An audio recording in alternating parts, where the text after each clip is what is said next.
When there's nothing left but the fire in my chest and the air that fills my lungs, I'll hold my tears and trade my ears for a glimpse at kingdom come.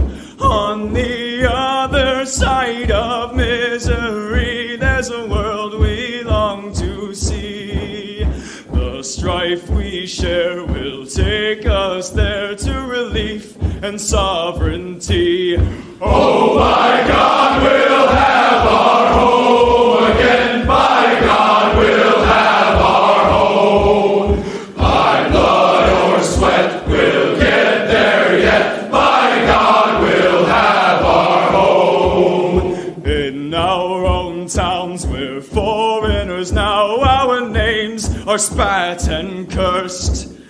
The headline smack of another attack, not the last and not the worst.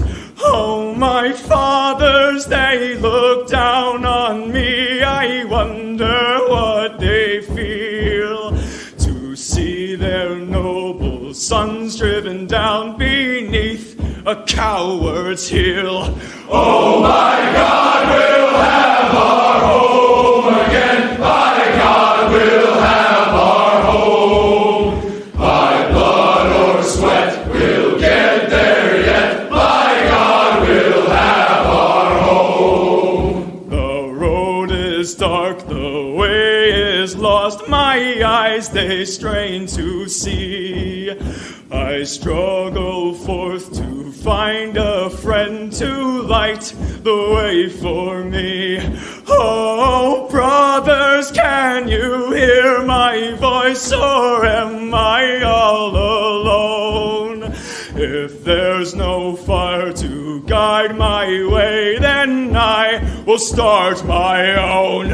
Oh, my God, we'll have our home again. By God, we'll have our home. By blood or sweat, we'll get there yet. By God, we'll have our home. Oh, by God, we'll have our home again. By God, we'll have our home. By blood or sweat, we'll get there yet. By God, we'll have our home.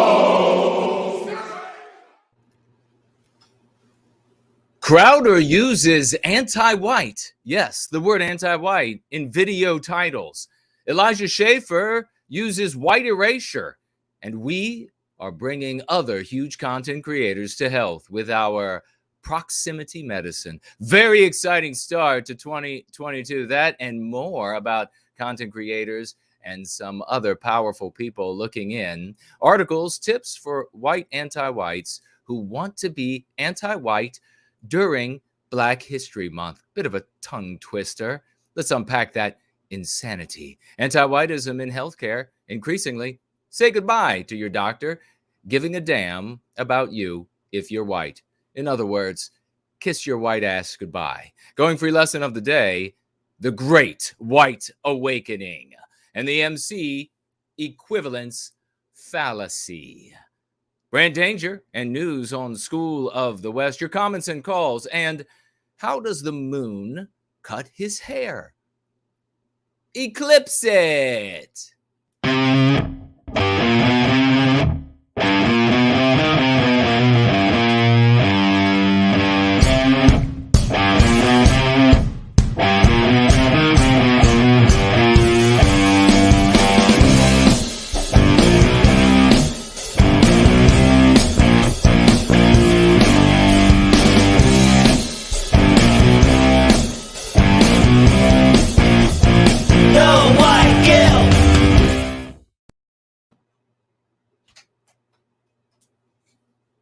And if you can hear me from all the way this far back from the microphone, it is 5 in DC, 7 in Sydney, 10 in London, and after midnight in Moscow. We are going free. It is wonderful to see you all.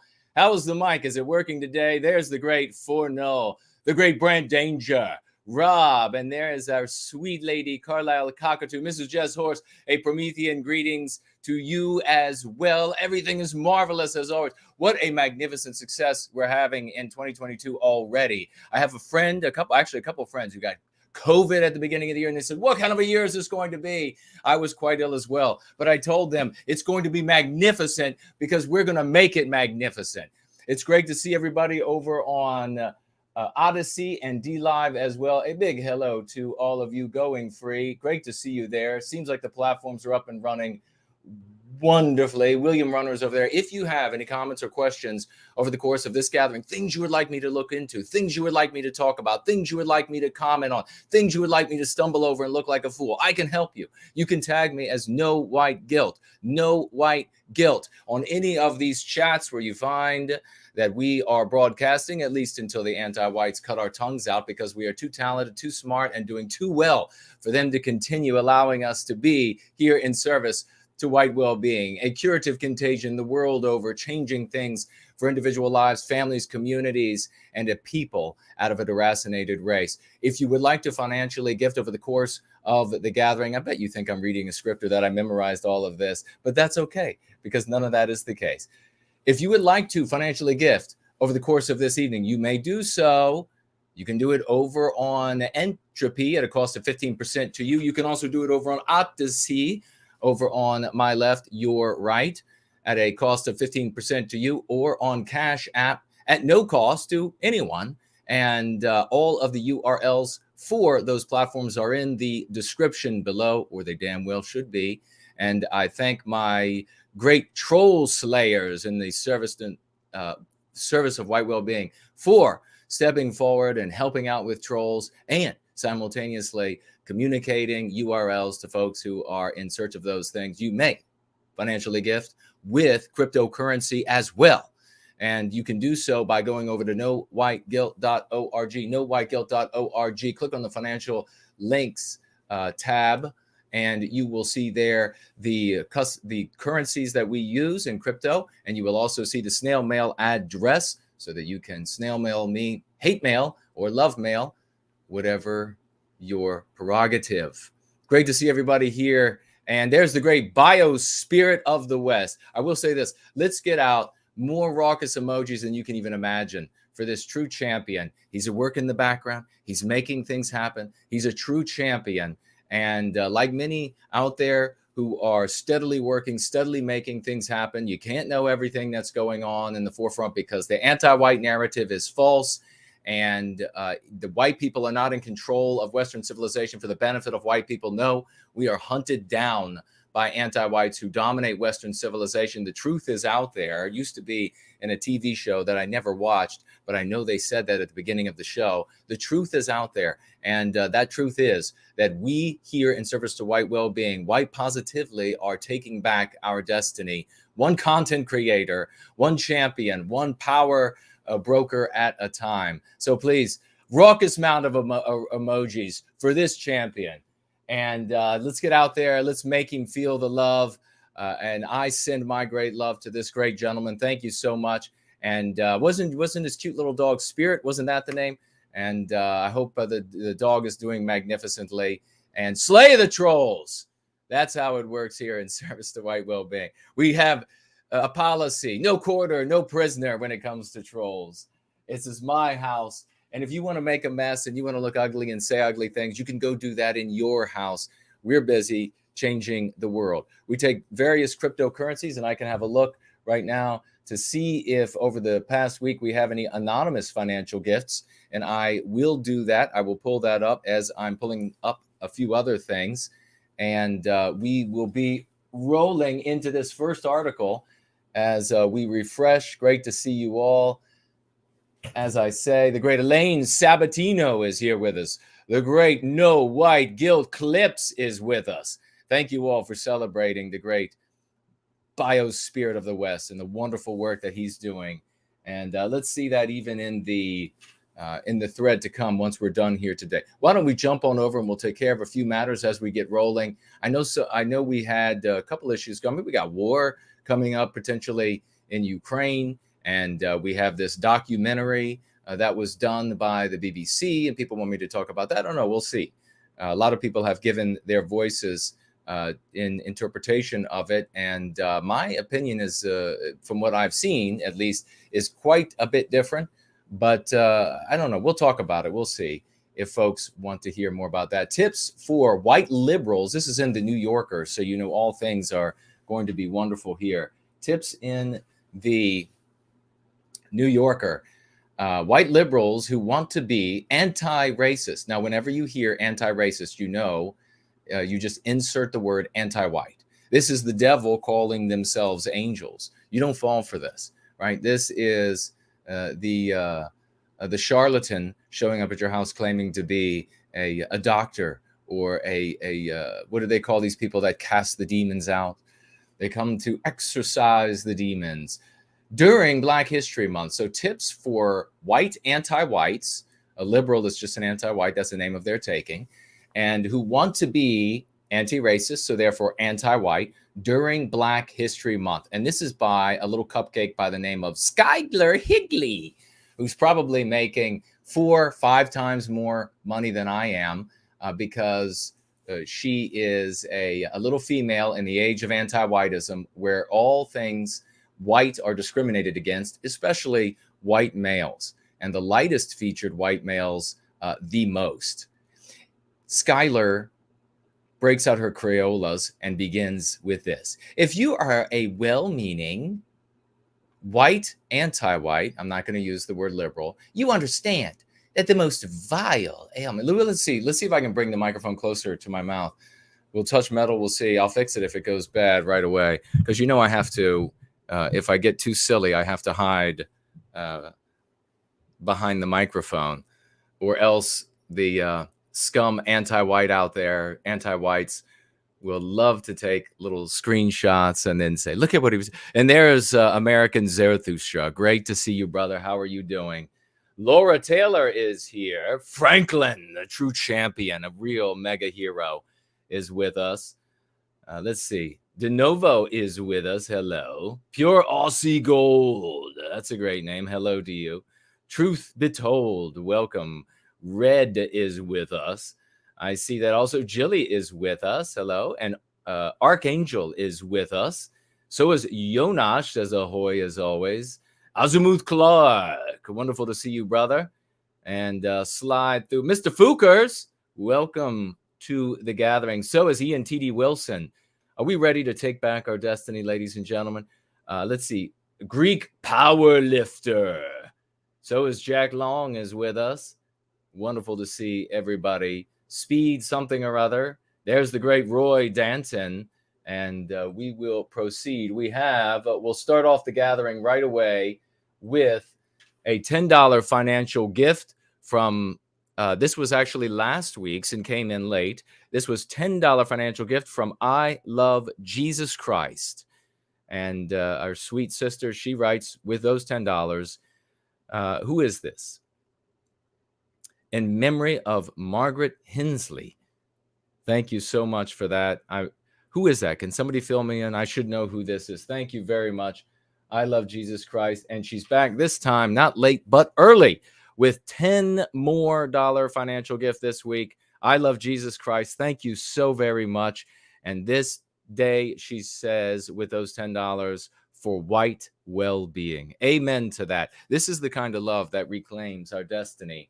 This is the kind of love that makes all those anti-white snakes writhe in their little snake balls as they slither out, and they don't know what sex they are, and they want to writhe in their little snake ball and then come out and try to spit their venom at us. But we have snake slayers. We have snake and troll slayers in the chat, and they won't have it. Jay Link is with us. Great to see you. So is MAGA Mandy. Hello to you. We're pulling for those truckers. We want those guys and gals to do wonderful. We want them to go free, because this whole opportunity is going to be missed otherwise. Art is Life is with us. Great to see WLK. Good afternoon. Great to be amongst the heroes of white well-being. White well-being is non-negotiable. Amen to that. James is here. White well-being is non-negotiable. Spider says, hail, brother. Well, hello to you. Carlotta is with us. Hello, hello, and welcome. Eric as well. A Major. So is Howard Long. Welcome to you all. Great to see every single one of you. How about Jay Lawless is with us? Hello. And let's roll back over here to Skylar. Skylar is going to type away for us or scroll away with her little crayons. Greek says, going free and proud of it. If you are a well-meaning anti-white, you understand that the most vile ailment currently afflicting society is the scourge. The scourge. I mean, what damn universe does Skylar live in? The scourge of anti-black racism. Isn't this interesting, though, by the way? This is what we have done to the world. We have injected, and we continue to do it, and we continue to have massive success. I could not be, you should be exhilarated by my exhilaration. All the info that I'm being sent from folks, the things that are the programs that I'm seeing, the projects that are successful. We have now these constructions by anti-whites, little anti-white cupcakes like Skylar, who is saying anti-black. Good. Say more anti-black, Skylar. But she says, I mean, get this. You live in the world, and you go out into the world, and how much anti-non-white anything is there? Nothing. You can be 5-6% of the population, as are black males, and be everywhere in Western civilization. Good for them. If you could get the work, you might as well get it. And they are everywhere. 5.5 to 6% of the population, which means what? That means that many white actors, white this, white that, they're being discriminated against. They're not getting what they worked for. They're not getting what their talents should be granting them. They're not being given, they're not what they have earned. And instead, they can be discriminated against. And in fact, Skylar here would say that it's moral to discriminate against white males like myself. Skylar, I hope Skylar is white, and she has a lot of white male family members that are being discriminated against, so they can call her ass out at family get-togethers, which is what should happen to every anti-white at family get-togethers. So she actually says the most vile ailment currently afflicting society. In other words, currently afflicting every made-for-TV movie and every nitwit novel that this bitch has read. The most vile ailment currently afflicting society is the scourge of anti-black, and then, of course, racism, which is an anti-white slur, an anti-white concept, which the actionable definition is that means the heads of people in society is that it is immoral for white people to have well-being, that it is foundational. Okay, listen to this. Vile ailment currently afflicting society is the scourge of black racism that is foundational to the history of America. Can you believe that? It's foundational. Get out. I will personally, Skylar, reach out to me, Cupcake. I will personally pay for a one-way ticket to Nigeria, where you can live in heaven. Probably quickly.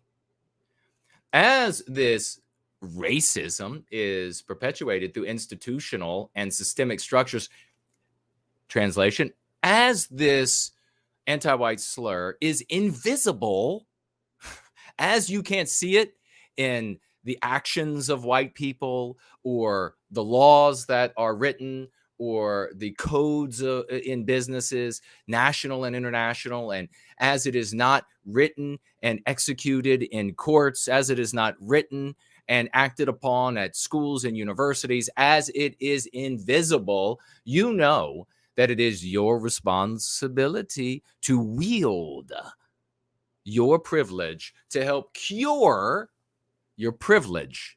And that, of course, is just a truncated version of white privilege, an meme pathogen, to help cure our nation of this disease. And there you see the verbiage that anti-whites are increasingly using so that they can treat people who are concerned for the welfare of Western kind, Western civilization, as though they are ill. And that is what anti-whites would like to do more than anything else, to pathologize any disagreement with anti-whiteism. And then she says, because if you're white and anti-white, the success or failure of anti-whiteism, the destruction of Western civilization, of Western kind, is ultimately, she says, it's all about you. Well, it couldn't make it clearer in the New Yorker, could they? Shop exclusively at Black-owned businesses, Schuyler writes. Just in February, I think Schuyler should be dismissed from her position immediately because she has restricted to not shopping at white-owned businesses, as though you can find those anymore. White people try to hide as much as they possibly can because of the ramifications of doing business as a white person. Things like this, the ramifications, the IRS ramifications, so many things, so many hurdles, so et cetera, when you are white and trying to do business in Western civilization. Everybody else, just give them the pass. Give them money, give them the pass. Sure, she scribbles with Crayola. As part of your anti-whiteism work, you've made a concerted effort to support more Black-owned businesses. Now, of course, with Schuyler, she's talking about Black because it is, as in the race, not as in the album, because it's February. But she's generally just saying any non-white, as long as you're discriminating against white people, as long as you are harming Western people. What happens to white people who own businesses that don't have customers, right? If the customers are finding out that the owner is white or owners are white, and then they decide to not shop there, and they decide to tell everyone else not to shop there, what happens to them? What happens to their families? Schuyler is delighted. She grins with a mouthful of blood of Western civilization, of Western kind, when these businesses go out of business. But to what end? So as part of your anti-whiteism work, you've made a concerted effort to support more non-white owned businesses. But to what end? Non-white people in this country are still facing dramatic inequality, real dramatic inequality, just absolutely living. And so are you, though. If you're watching Lifetime movies, if you're watching Hallmark movies, if you're reading this anti-white literature, you also are living in the world Schuyler lives in. You need to throw that garbage away. You only ever look back at any of it to identify mean pathogens with a notebook in hand. You never allow yourself to get into any of these anti-white tales. Why did the protagonist did what the protagonist did? Because it's in the script. Let's continue. Non-white people in this country are still facing dramatic inequality. So it's time to kick it up a notch, Schuyler scribbles. From now on, every dollar you spend will be dedicated to making America a more anti-white nation. If you are unable to find, I'm translating this as we go along. We might as well hear what Schuyler is actually saying, right? If you're unable to find a non-white owned business to provide you with the goods or services you need, you'll just have to make sacrifices.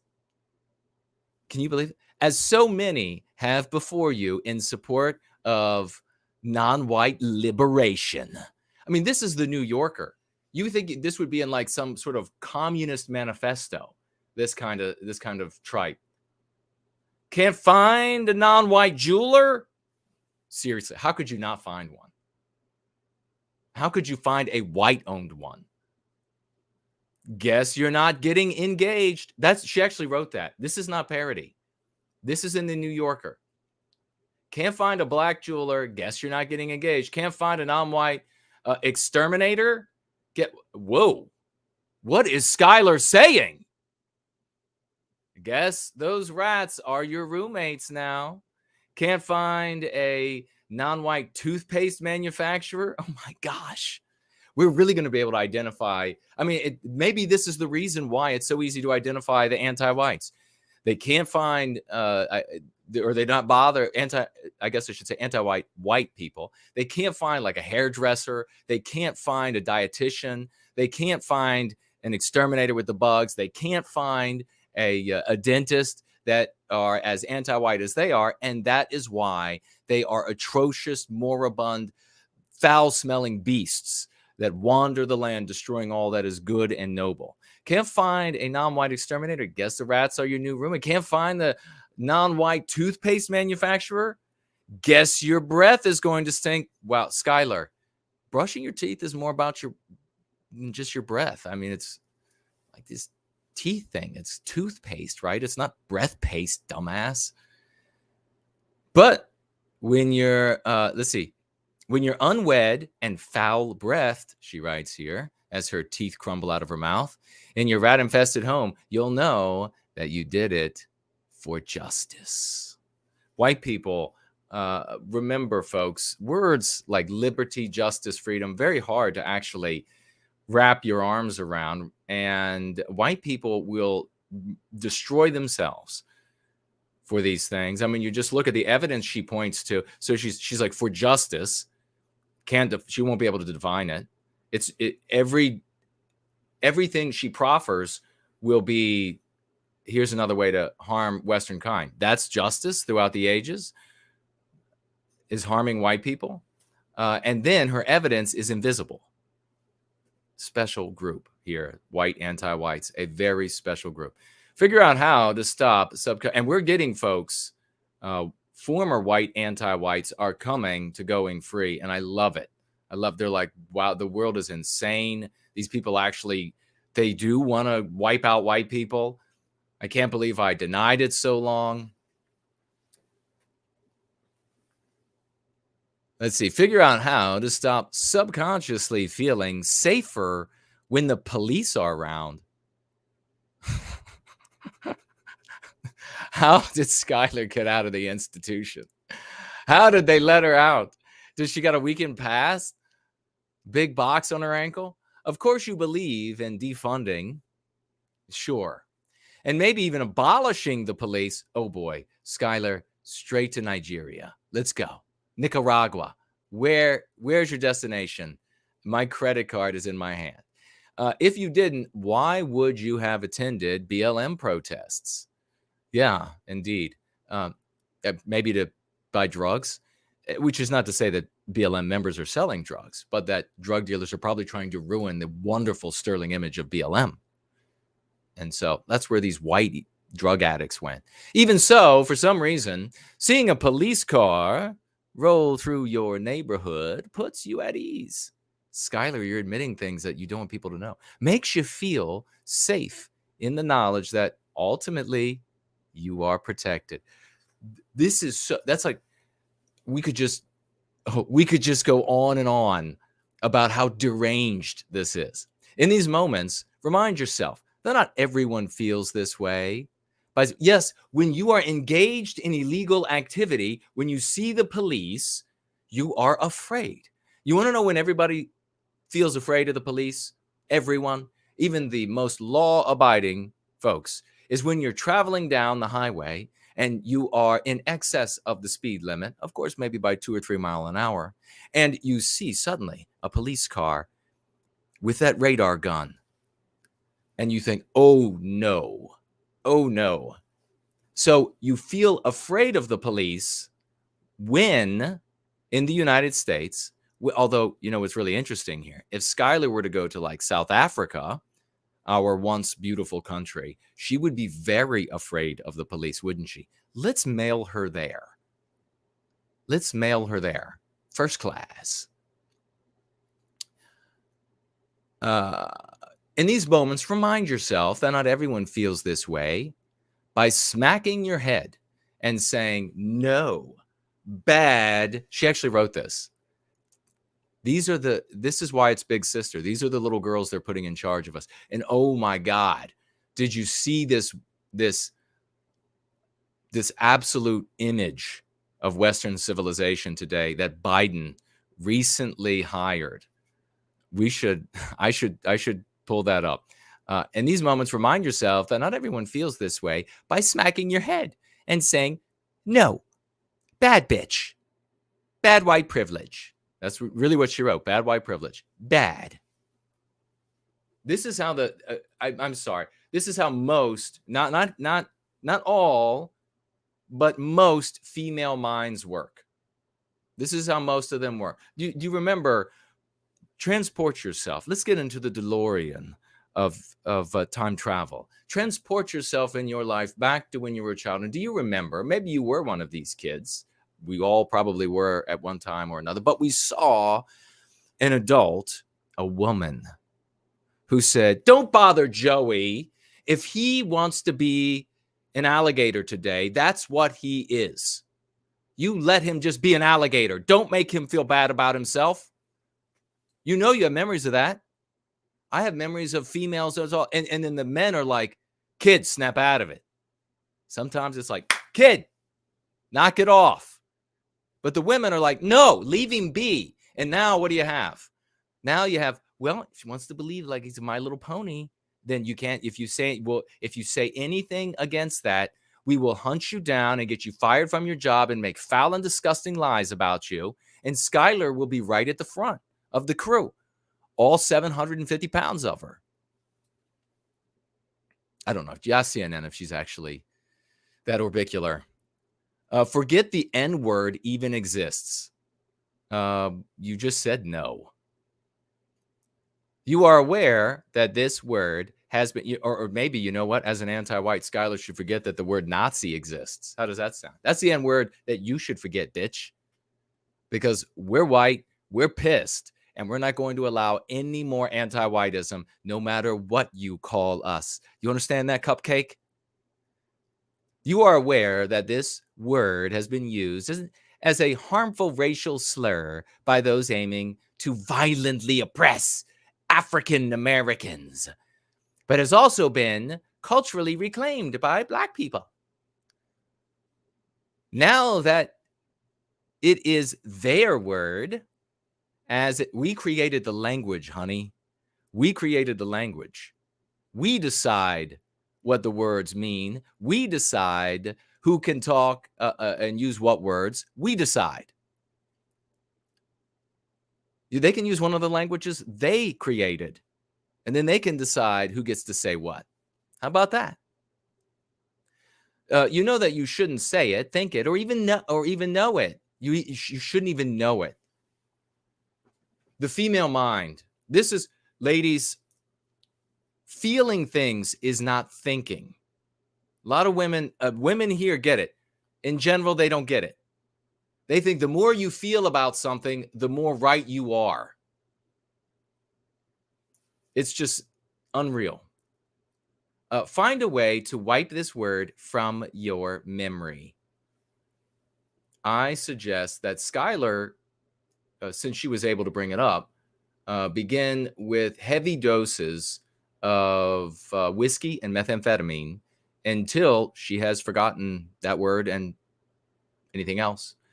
Make an actual Black friend in real life. How condescending. This is the year that you finally remedy your greatest shame. I suggest that Skylar head right down to the ghetto and find herself a non-white friend. And they can just hang out, dance through the tulips. Let's see. Remedy your greatest shame as a well-intentioned anti-white, white, anti-white. Translating again for you folks. It isn't your fault that there aren't any Black people in your office, your neighborhood, or at your rock climbing gym. Why are you doing such white things? Just go to the ghetto, or go to Bel Air. Go to Bel Air and hang out with the multimillionaire Black people. I'm sure they would have your anti-white ass right in. Probably many of them would feel too uncomfortable with a white anti-white around. They'd rather have me present than you. How can you be someone who supports national diversity and inclusion when you're not excluding white people? when you don't even have it in your personal life. Fix this immediately. Make sure that the reason you have a black... Well, come on with this, God. Skylar knows how to beat a dead horse.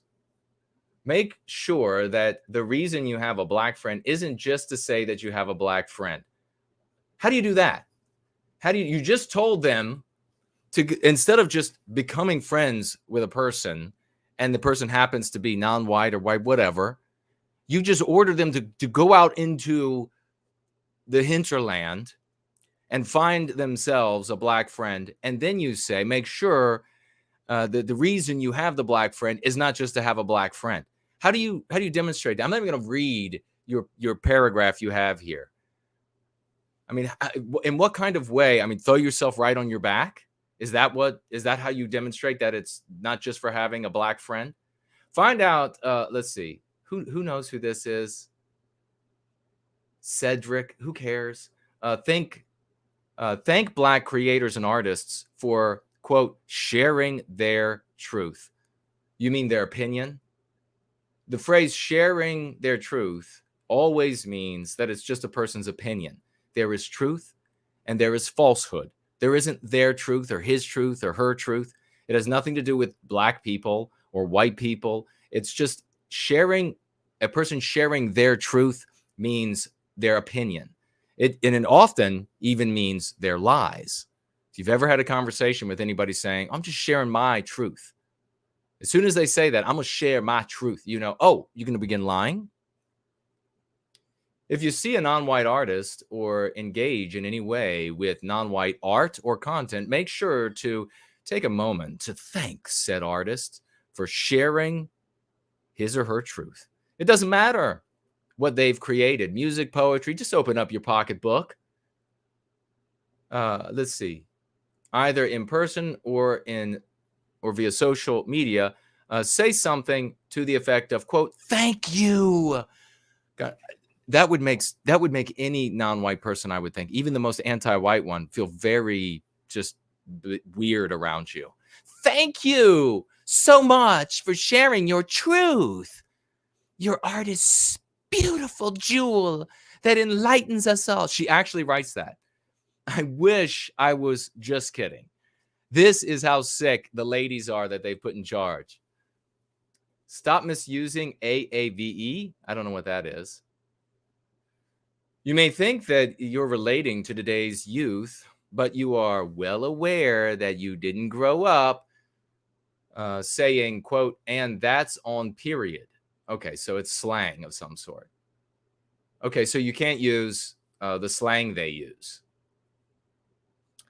Donate to a mutual aid fund, long as it's not giving to white people. Mutual aid funds are one of the most direct ways to help those who are struggling within this, get what she says here, white supremacist, patriarchal, transphobic, ableist society. So make sure that you donate to some of them from time to time. You know, if you remember, no biggie. What a disgusting little cur this vile drug-using, black friend-hunting whore is. And that is the New Yorker. If it were just something like some weird, rabidly anti-white blog, then you could all just shrug and say, this is somebody making a lot of money and being subsidized. I won't say for sure. You'll have to check with CNN. But these institutions, you always find, you dig in, and then you find, whoa, they're getting funded with taxpayer dollars. Even when they were rolling, you know, the print stuff, even when it was rolling and doing well, you're like, why are they getting any taxpayer? Why are they getting tax breaks, which are taxpayer dollars? Why are they getting money that they don't have to repay? Taxpayer. Why are they getting? Not saying this particular entity. Ask CNN. Maybe it's not this particular entity. We're going to roll into 3 immediate, and this is over on a, let's see, what is the name of this? Hospital Review. This is the Hospital Review, and this comes to you in the envelope of healthcare equity, which what do we know in Going Free that is? See, here you were trained to win. Here you go into the gym to learn how to kick ass and take names, right?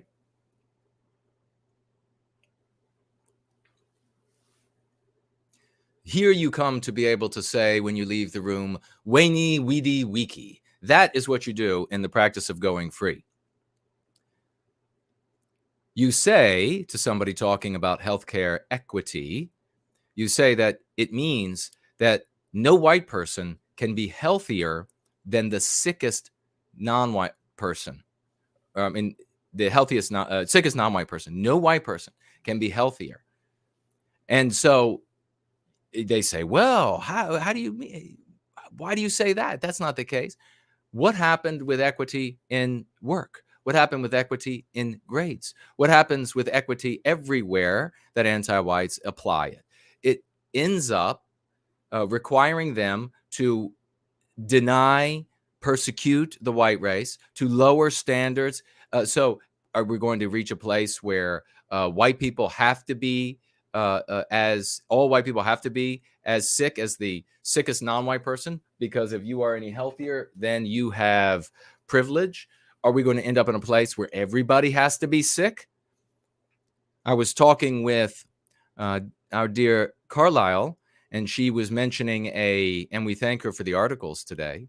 And she mentioned out in what city was it, Carlisle? Where they out on the West Coast, where they're talking about, do we do away with bicycle helmets because non-white children, the majority, won't wear them, or so many, I shouldn't say the majority, so many of them won't wear them. They're ending up getting these citations, and therefore it is, and the anti-whites will call it structural racism. So now they're really in a quandary.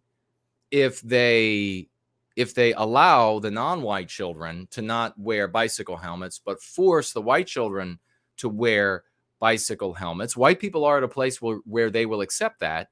But then what will happen is, in another couple of years, as non-white children break their heads open by falling off their bicycles, then the anti-whites will be right back at the throats of white people saying, you have to pay all of their medical bills. And this is, again, structural racism, because the non-white kids are getting harmed and the white kids are safe. There is no way, white women, you all have been, not in this community, but outside of it. Sorry, you got to come back to the truth. But, sometimes you got to take your belt off. And the truth here is that white women have been largely responsible relative to white men with this just appease, just give them what they want and everything will be okay. Well, now you are in a scenario where it's catch-22. There is no way to be okay. There is no way to appease. It's always structural racism. We're going to make you stand outside of the Citadel's walls with the anti-whites who want to eat you alive until you accept responsibility for the damage you've done. And all of your little girly emotions getting in the way of the defense of the civilization that our people project onto the world. This is a critical moment, types Gabriel.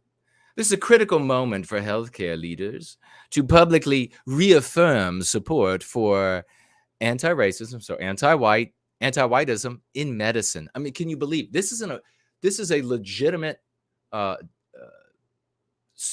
news source? This is a legitimate source of information for the medical community. Again, this is not some sort of obscure blog where only the weirdest anti-whites sitting in their cat litter boxes are fishing through their phone and the litter for things to play with. No, this is like an official this is what your doctor is reading, or the doctor who's training your doctor, or the doctor who's in charge of the guild, or whatever it is that your doctor is involved in. It's practically become witchcraft now. It's just like everything is just obey whatever they say today, even if it contradicts what they said yesterday. No longer science and medicine in the West. Wonder how that happened. And this is what they're writing, actually saying, critical moment for healthcare leaders to publicly reaffirm support for anti-whiteism in medicine, according to an article published February in the New England Journal of Medicine. 3 immediate anti-white actions physicians demand of health care leaders. Every time they say anti-racist, it means anti-white. Every time they say that.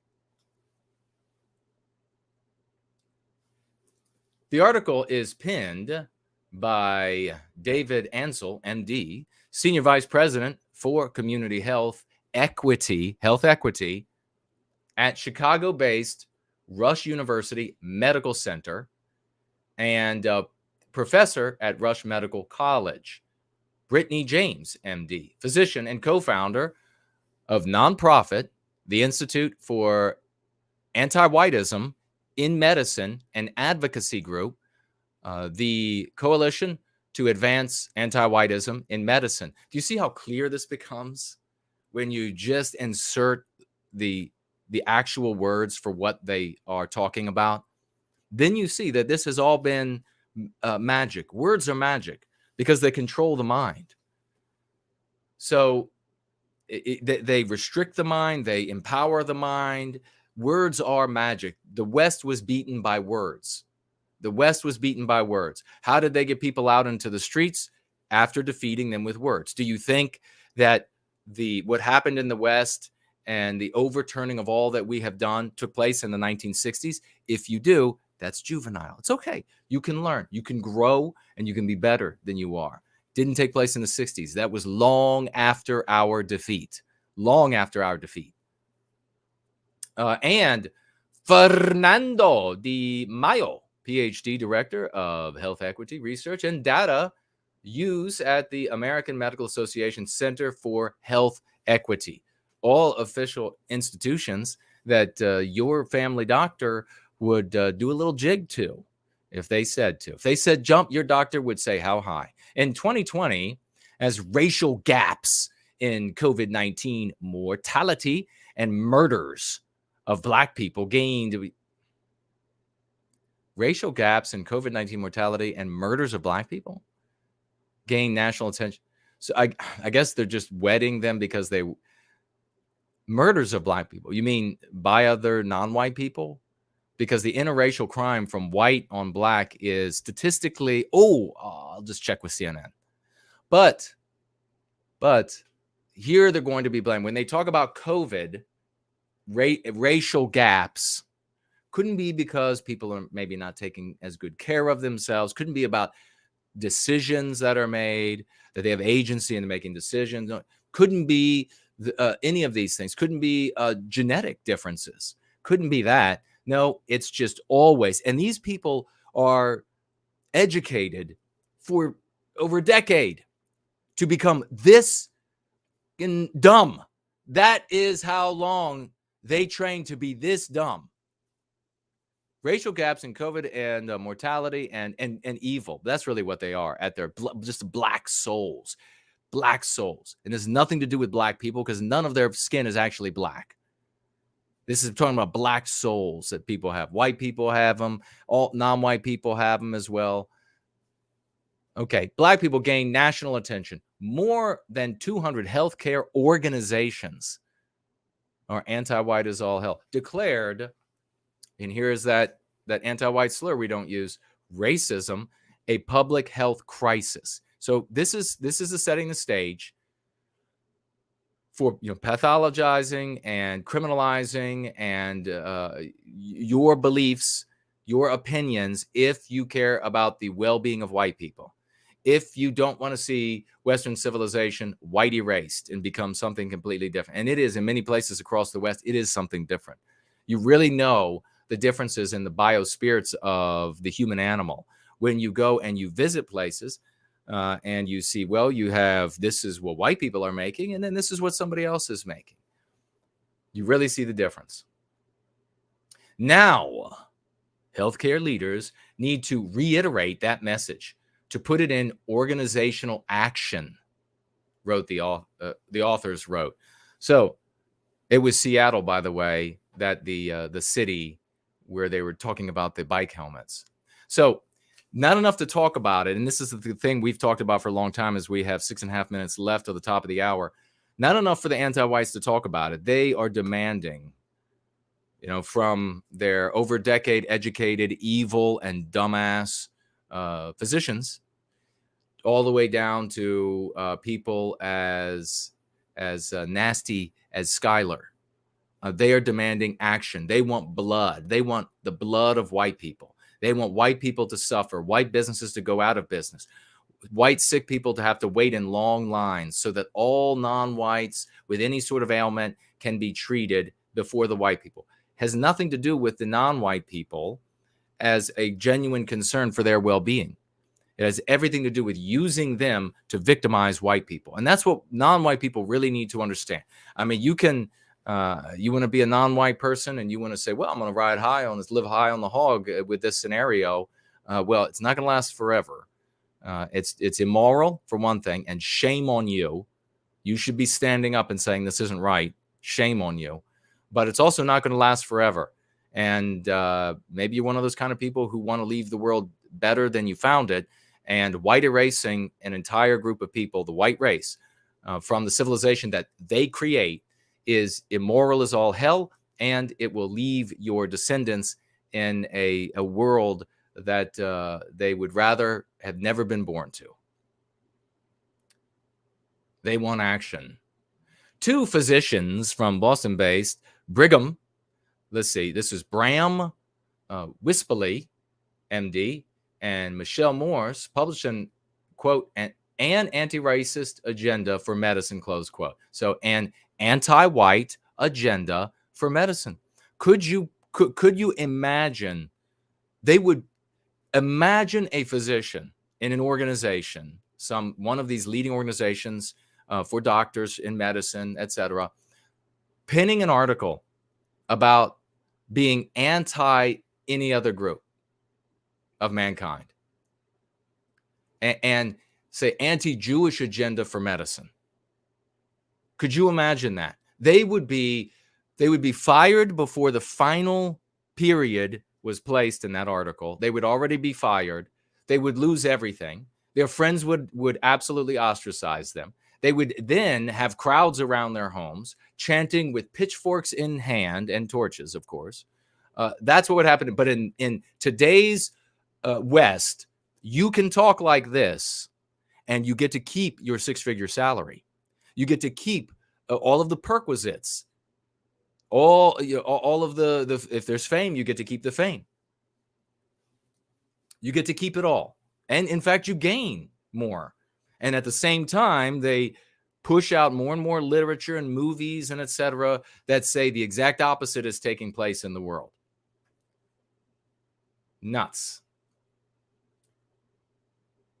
Which lays out a plan known as the Healing ARC for organizations. So here's a plan to victimize white people, to build a proactively anti-white agenda. The article detailed, probably one of the biggest things you take away from these 2 articles as I read them and we get ready to have a little break here.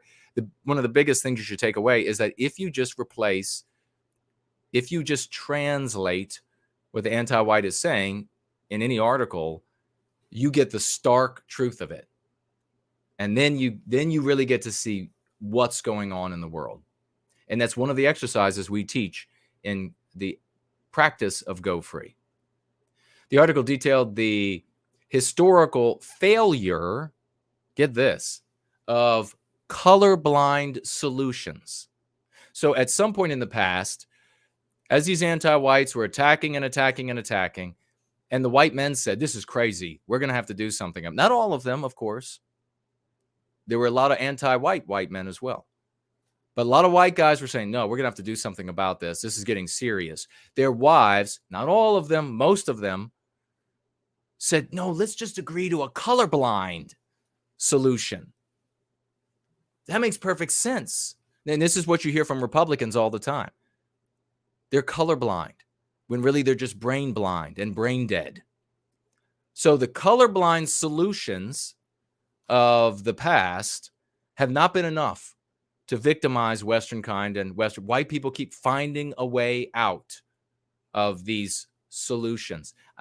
Could it be that the anti-whites are looking for the final solution to white people? Because I mean, it's always an anti-white solution And the problem is always white people.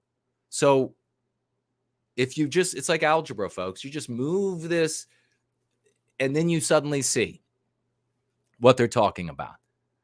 Solution to racial inequity in healthcare, and offered a race-conscious approach. A race-conscious approach. So as a physician, they're talking to physicians. These are organizations for physicians in medicine, talking to them, and they're saying, you have to have a race conscious. You have to consciously discriminate against white people, because there's no way to put a non-white person first who was not there already first, because if they were there first, this is simple logic. If the non-white person was there first, for example, they would be served first. So there's no way then to put a non-white person first who didn't get there first, unless you move aside the white people who were there first. That is what these monsters are saying.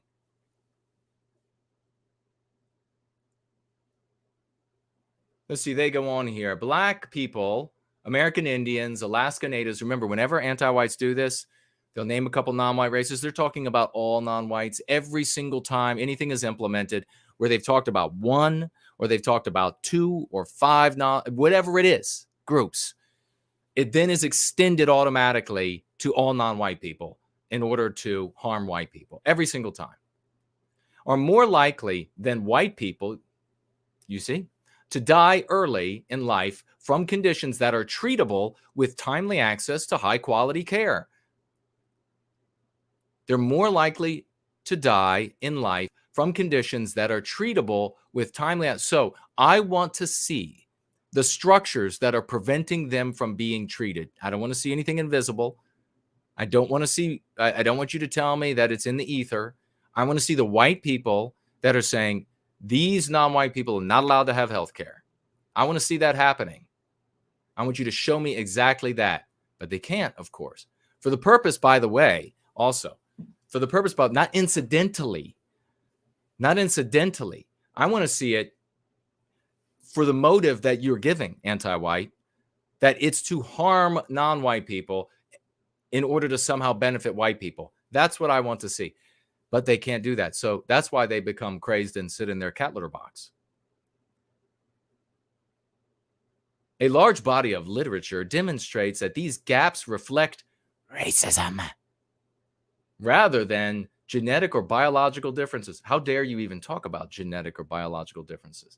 Everybody is just the exact same clone from one original jackass.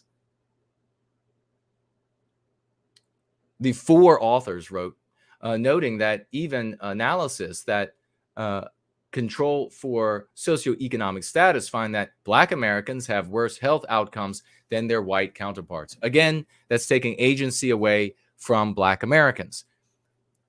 You can have one person, we have 2 people, and they both have the exact same income. One person can do intelligent things, or maybe just at least more intelligent than the other person. And here I'm talking about 2 white people. They can make more intelligent decisions with that income than their neighbor. And what ends up happening? More intelligent outcomes. It can also be instinctual decisions. One neighbor, talking about 2 white people, both making the same income. One neighbor can say, well, I like to, with my income, waste my time by going to the dog track. And then the other neighbor making the same income can say, I like to waste my money smoking crack. What are the outcomes going to be? This is maybe one of the reasons why these anti-white oligarchs push methamphetamine and painkillers and etc. on the white community so much. We've got to have equity. So if non-whites are going to be that ill, then we need white people to be that ill. But it's not about equity. It's not about making things even. It's not about even just putting non-white people up a little bit higher. It's all about victimizing white people into oblivion. Not that any individual anti-white has to be thinking, I want to biologically white erase the white race from planet Earth. That would be even a crazy thing to claim. No, it's just about victimizing. And my friends, it is the death of 1,000 cuts. The Massachusetts Medical Society issued a statement regarding the recent, okay, what else? I want to just finish this up. We're gone beyond our time. We're 4 minutes past. The authors recommend healthcare leaders take immediate action. Publicly defend Morse and Wispelway, and others who have become targets of hatred because of their anti-white work. Implement and evaluate race conscious. So anti-white, race conscious is an MP. You can obviously see this for anti-white. Intersectional interventions. So what you're going to see, I used to make a joke about this years ago, and it's just coming to fruition beautifully. You're eventually going to get to the point where, since anti-whites have lost the argument with their words, they've lost the argument of logic, they've lost it of fairness, they've lost it of demonstrability, they've lost in every single way. And now you just see they get in these fits, they froth at the mouth with the foam, and they need their rabies shots. I used to always joke, they're going to get to the point, and they keep coming up with these neologisms. Intersectionality is not brand new or anything, of course, but they keep coming up with them. Eventually going to get to the point where they just say, well, we're going to victimize you because blah, blah, blah, blah, blah. What? Well, I'm sorry. What did you say? Blah, blah, blah, blah. That is the reason. Try to refute it, you racist bastard. And with that, we'll be right back. I want you to reach out in love. I want you to let those brothers and sisters around the base, let them know that even though the anti-whites wield so much power, that we are winning every contest with them, and that it's only a matter of time. Tell them that they can be more than they are. Tell them that they can stand up for Western kind, Western civilization, and everyone who lives in Western civilization of all immutable characteristics. Tell them that there's a way that they can stand up for it in love, with the moral high ground. Be gentle with them at first. Coming out of a story that you thought was the real world is one of the hardest things that folks can do. If you go there with a true spirit and a true heart, with humility, you're going to win more souls than you'll ever turn away. And in the end, all of that will redound to the glory of our people and the reclamation of our destiny.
sisters and brothers, first up in arms but overpowered.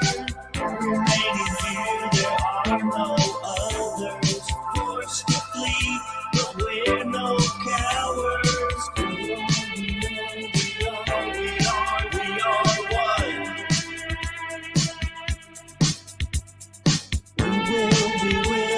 We will fly.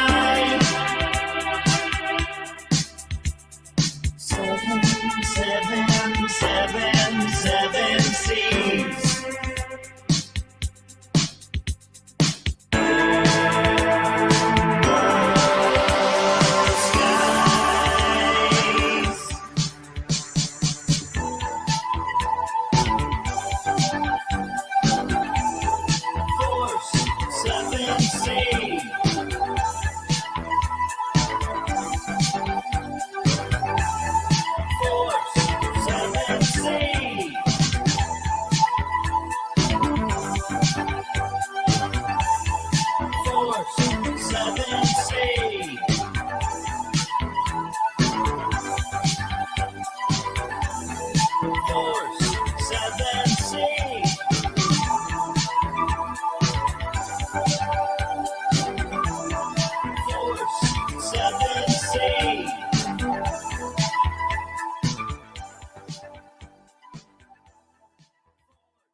Drowning in the argument, the anti-white says, what exactly is anti-white?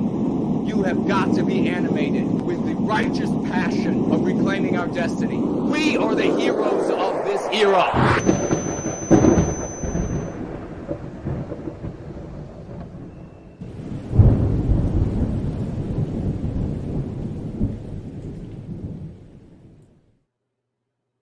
All right, folks, and we are joined by the one and only, and here he is, Brand Danger. Hello, brother. How are you doing?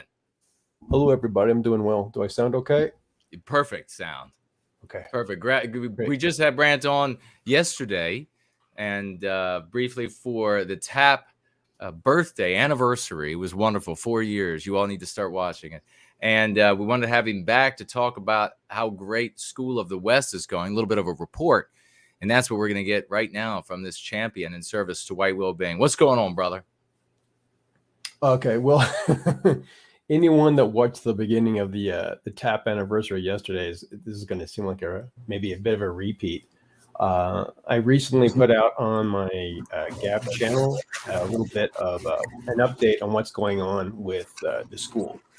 So there's a couple facets to the school. One of them is the information which is on the homepage. So this is all accessible for parents and kids to go through on their own, self-paced, use it to augment their education if they'd like. There's traditional material, and it's a little bit heavy on the math and science right now. Over time, the literature and the grammar and the history will get developed. And also, during the week, there's some students that I tutor in basic, grammar, reading, math, that type of stuff. And the most of the report or the update that I put together is about the white well-being classes that were started at the beginning of January. So I have one for youth and I have one for teens. The one for the youth has talked about biospirit and Western kind, foundational concepts for going free. And then we've gone into ancient Greece, and we are in the Roman Republic right now, and we're going to go through highlights of Julius Caesar and then go into a little bit of the Roman Empire. And then in the teen class, we've talked about propaganda. We went into length at that, how it developed, how it's been used over time, how can you recognize it right now, what are the different avenues that it can be pushed on you. And then we went into specifics in the Go Free book. We went over the concepts of meme pathogens and meme curatives, and we spent about 3 classes just going over examples of those. And what is the the underlying philosophy of a meme curative, and what I tried to push, and which was not apparent to me when I first heard about Go Free, was that once this anti-white argument hits you, what we want to do as humans is just think about those words and say, wait a second, some of those words aren't right. So I'm going to argue the facts that this person put out, but you've already fallen into the trap at that point.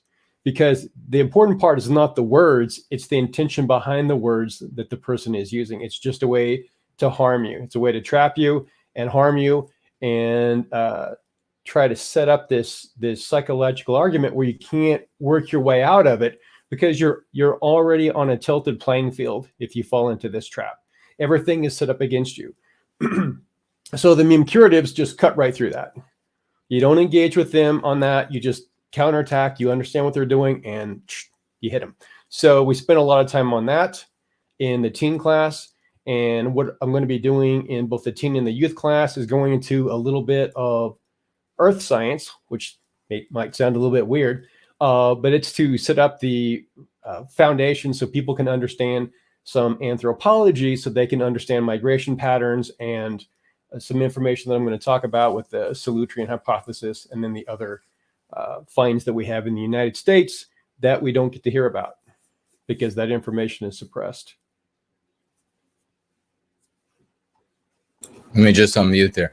That is really fantastic. The progress that's being made, and I want those. I know we have more and more people who are watching and checking in and interested in the work that this community is doing, the just magnificent synergistic powerhouse that this community is becoming, all a work of love as of now, and we would be able to do so much more with a little bit more. And this is a really truly, there's a team here. This is the biggest entity of its kind, and this is to get between. The reason this exists is so that we can train our children and we can protect them from anti-whiteism. We can educate them. That is the purpose of the work that we are doing here in this with Brant Danger in this great work. And he's stepping up, demonstrating that he's the right man for the job. He's doing this with nothing, building from nothing. He's got a great team. And so this is a project that it's worthy. It is moral, it is ethical, and if you want to participate, you need to reach out to Brant. He'll be giving you all of that information about how to participate, how to reach out to him before we separate tonight. But this is a demonstration. He's coming on today to talk about this progress that he's made. This is I set this plan, I've built this agenda, I've built the structure itself, biggest in the world of its kind, and we are implementing the strategies here for the well-being of our people. And here's a progress report.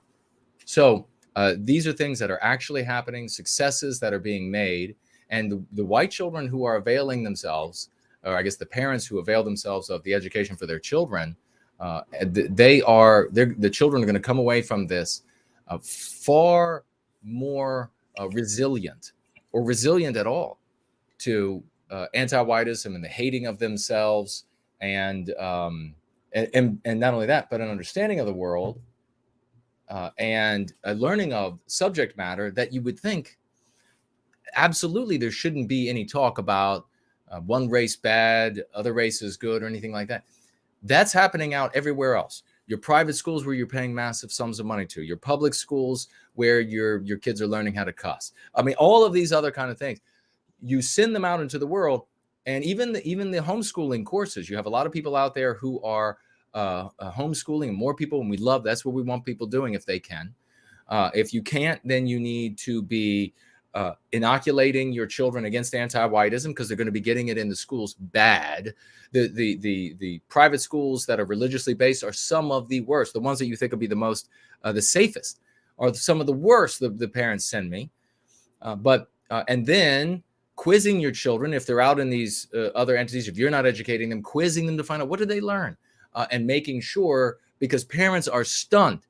They are stunned. If you're a parent out there and you don't realize it, if you're a multimillionaire out there and you're listening to this and your kids are long grown or whatever, you would be stunned to find out that parents get their kids home, little ones, and they say, well, what did you learn in school? They really quiz with them. It's not just like, you're gonna tell me A, B, or C, or whatever it is, and then you're gonna go back to playing the video game. They really quiz them. What did you learn? What did you learn about this? What did you learn about that?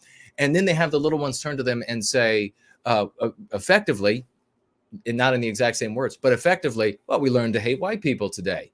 We learned that everything that's bad in the world is white people's fault. And we learned that we have to make up. And then I'm asked these questions in this fictional setting of how to fix society and how to make the non-white children happy. And this is what they're learning. And that's math class. So this has been long overdue. The great work that Brent Danger is doing, we are so proud of him, so happy he's doing so much for all this great success. Be a lot more success with a little bit more help. So we're looking for that as well. And we're talking about now today about these successes. This is the future of the West, because the West comes from the projection of the biospirit of Western kind. Doesn't come in from anywhere else. This is the future of the West. If we don't build it into our children, if we don't preserve it and protect them from what the anti-whites, how they want to disform and disfigure that biospirit, which they've done to all of us. You've made millions, you would have made billions if you wouldn't have been disfigured by the anti-whites. These are the kids that are going to go on tomorrow, and they're either going to be effective, strong, able to protect themselves, mentally, spiritually strong, if not also physically strong. But they're also going to be able to do great things for our people and for our civilization. Therefore, all people. White race gets healthy, whole world gets healthy. That's how this works. So, Brent, you have this is the website that I have up on the screen, but you also have a video. I think that's a couple minutes long. Can I play that video, or what do you think? Yeah, I think that's about 4.5 or 5 minutes long. Okay. I don't know if you got time for it. I mean, yeah, I think it's pretty decent. I try not to put a lot of fluff or filler in there and just let people know what's going on, so they can actually see, instead of just having me blah blah blah talk about it. They can actually look at what's been added to the site and what's going on inside the classes. All right. Is this the video right here? Yeah, that's it. All right. Well, then let's sit back, folks, and let's watch what Brent has to say here in this update on School of the West. Hello, everybody. This is a School of the West update for February 2022. On the homepage, we have added a linear optimization course to the math section.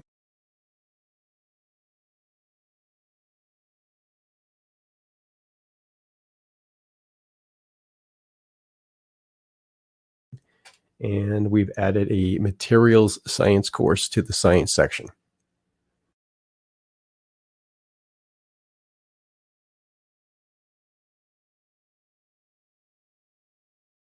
In our youth white well-being class, we've covered the foundational concepts of Western kind, which is the white race, and biospirit, which is the immutable characteristics and culture and instincts of each race.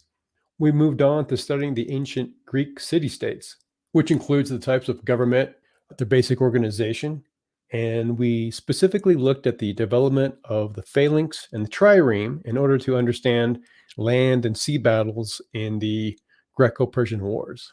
And we looked at the Battle of Marathon, Thermopylae, the Battle of Salamis, and the Battle of Plataea.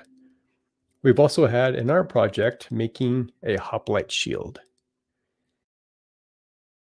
And then it's OP, mop, third up, and then it's I, LAE. It's a funny looking word. Thermopylae. It'd be a good name for a horse, maybe. Mm-hmm. Sparta, Athens. Huh. Okay. So we can go back and we can look at these words to find our answers. Mm. Okay, so here's number 5. Number 5 says this is a drawing of a what? What is this? A ship. Yeah, it's a ship. What kind of ship is this thing? Trireme.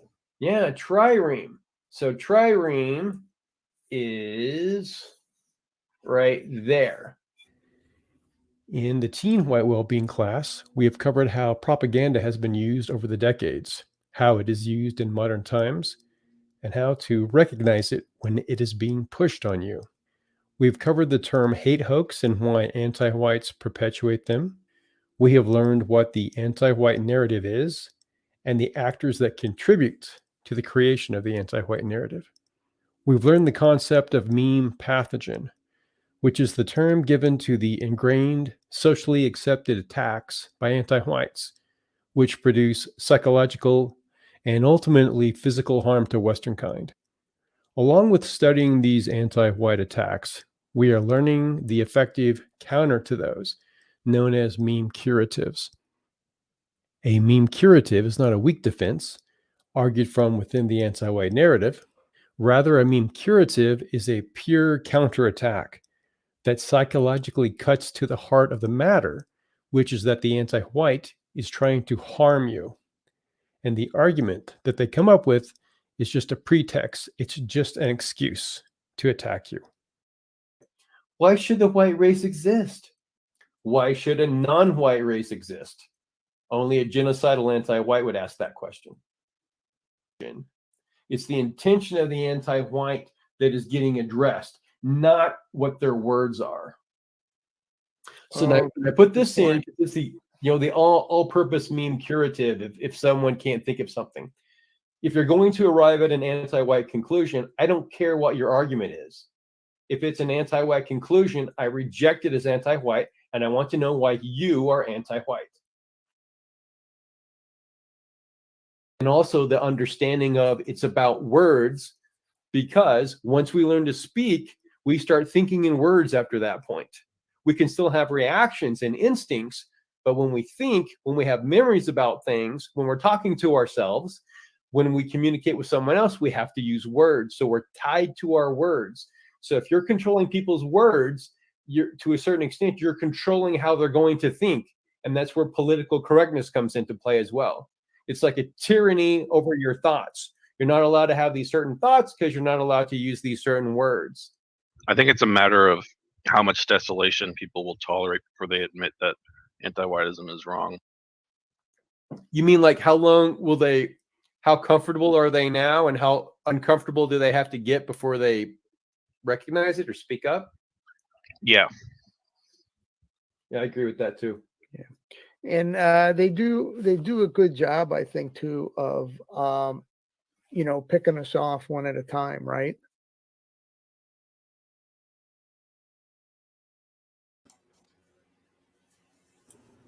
That is magnificent, brother. There we are, folks. And you see there, spring 2022 classes will continue through the end of May. Brent is conducting these classes. Now, brother, what else would you like to add to that video that people maybe they didn't come away with it, or what would you like to underscore? I don't think that there's anything else that I need to add to that right now. The classes at this point, it's kind of like a beta test, because this is the first year, this is the first go around. Right. And so as I get feedback as I go through, I can fine tune it, and the next time I run it, I'll probably be starting at the beginning of September. So I'll work on this over the summertime, and there will be some literature that goes with it. Now, I don't know if it'll be literature that I'll send out. Well, hopefully I'll have some, like I said earlier, texts and or workbooks that the White People's Press will produce. So I haven't figured out if I'm going to do all this live, or I'm going to try to create something where people can do it self-paced, or they can do it by reading, or they need to, package it both together. There's a lot of different ways to do it. So a lot of that's going to have to do with how much time and what I'm available to do in my personal life as well. Mm-hmm. So it's all just kind of in motion, and it's slowly getting built, and it will become more and more robust. So the free material on the homepage is going to become more robust over time, and then what I can offer in the vein of white well-being classes is going to develop over time. And the main thrust of that, I will focus on the little bit of science that needs to be there, plus a little bit of history that needs to be there, and then of course the white well-being, the psychological foundation that they need. Fantastic. How glorious is truly, truly glorious. Folks, you can do something too. If only this little thing, and you think it's a little thing, it is a little act, but it's a big thing actually. And that is that Brandt is heading up the biggest of its kind School of the West for our children, biggest of its kind on planet Earth. He and School of the West need to be talked about in every venue in the white sympathetic sphere. There are a lot of people out there who either haven't heard of Brandt and School of the West, or they haven't felt the pressure of their audiences saying, hey, for God's sake, you want to talk about news. You want to talk about dissection of what's going on in the world. Well, there is a online assistant educational material entity that is working toward, has a great vision, a beautiful vision, has professionals coming to it, and this is the way it's got to be to get the best people, professionals coming to it to contribute out of their love and desire, and they are sticking with it, self-selecting, because those who can't stick with it, those for whom it's just a sideline or something they like to talk about, just complain about the world, they drift off and disappear. The good folks have come to this, and it's become something real, and it's growing, and you can see that it is proceeding in an organized way from an incipient or nascent state and toward greater levels of complexity, and with a vision, as I say, in the stars. This is a magnificent endeavor, and School of the West and Brandt Danger need to be talked about across the white sympathetic sphere. So what can you do? You watch other content creators. You listen to the things they have to say, many of you. Some of you don't, but you could stop by somewhere and you could drop during the live stream the comment, hey, are you unaware that this entity exists? How have you not mentioned them yet?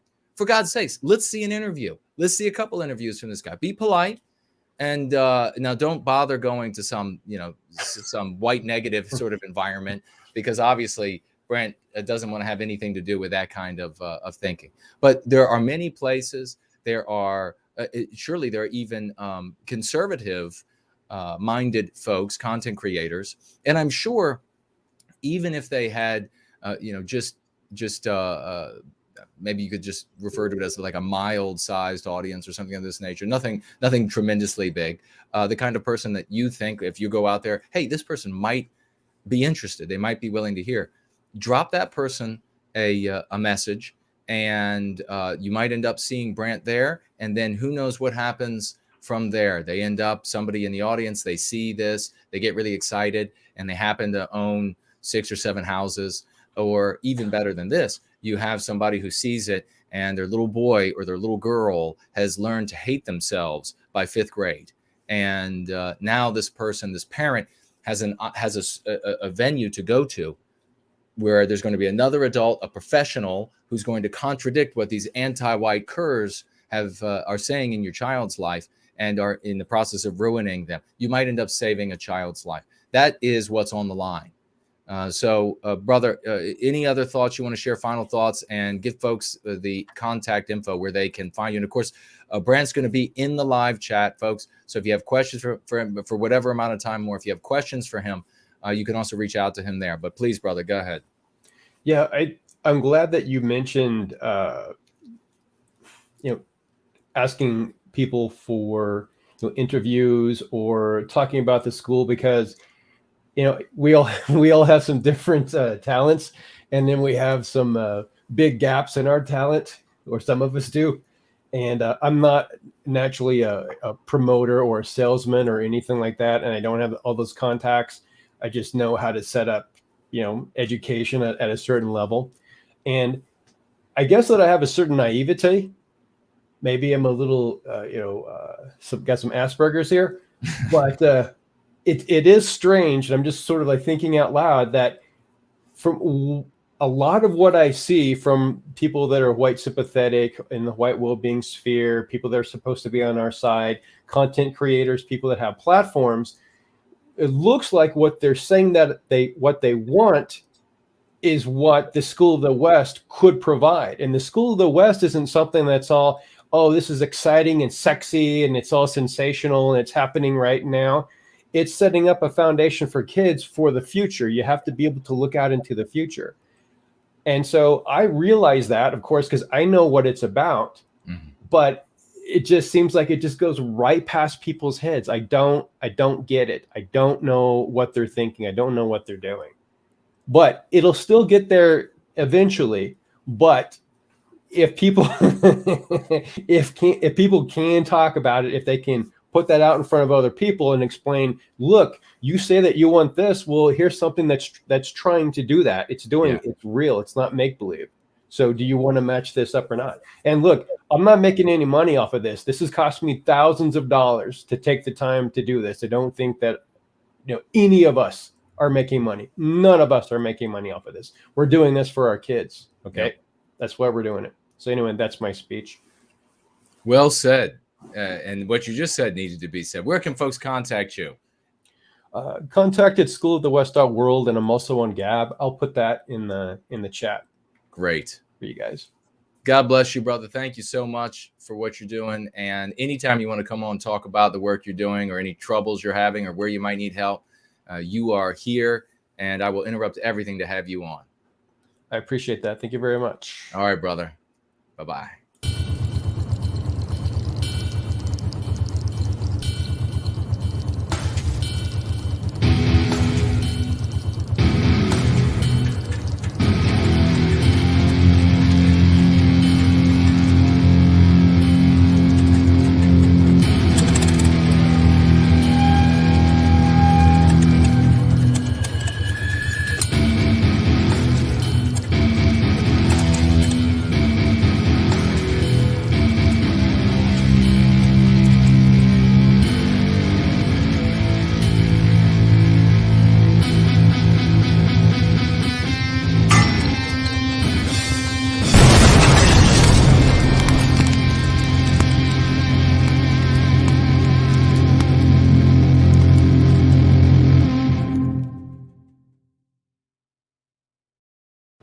What a magnificent set of victories, string of victories we continue to have here.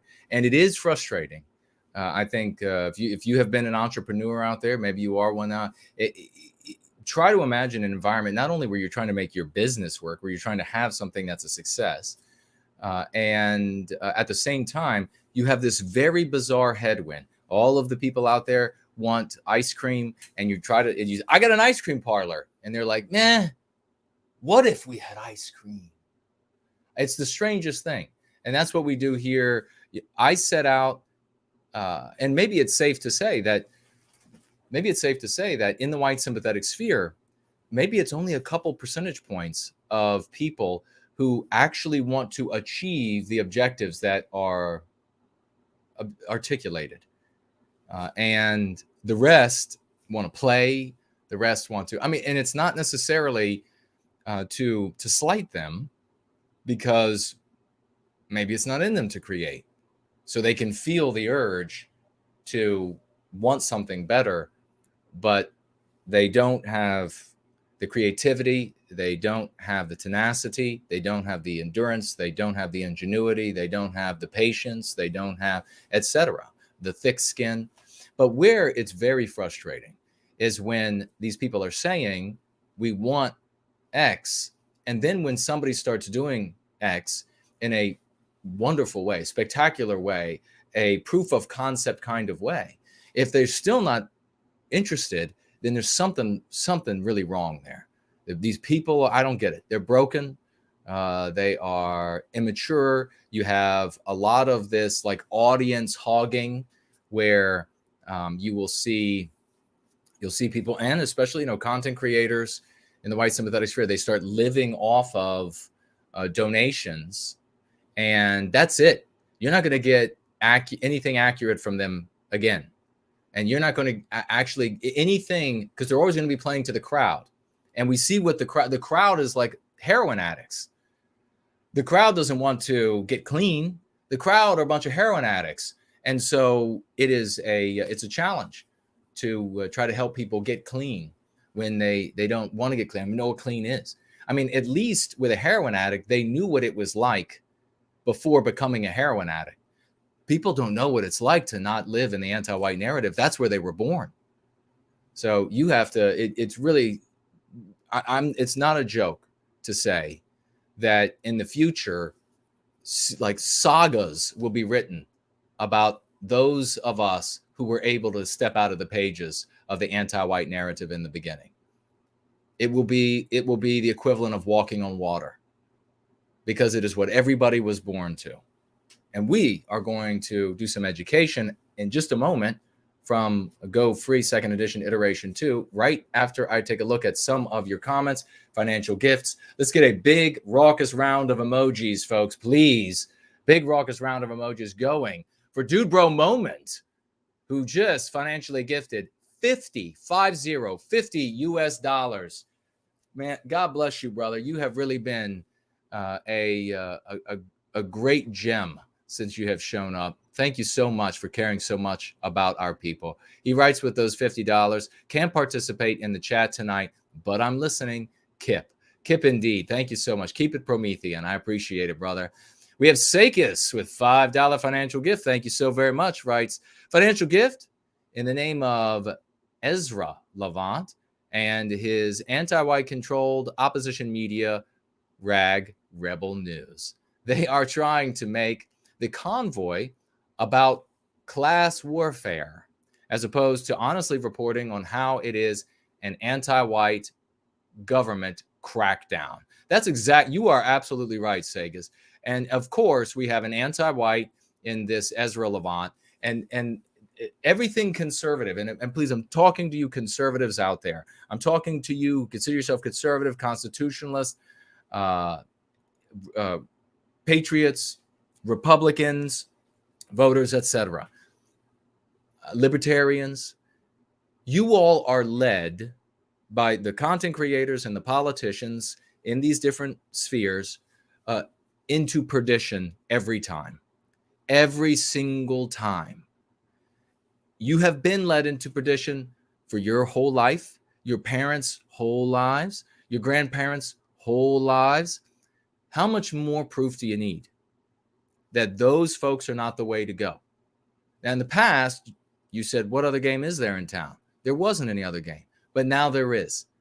It's called going free of the anti-white narrative. You need to go free. You need to drop the Ezra anti-white Levants out there as quick as you possibly can, because they always take something that is clearly anti-white and then they turn it into something that is an abstraction, that's a universalism, etc., so that you cannot see how you are being victimized. And what also happens every single time, you are unable to remedy what victimizes you every single time.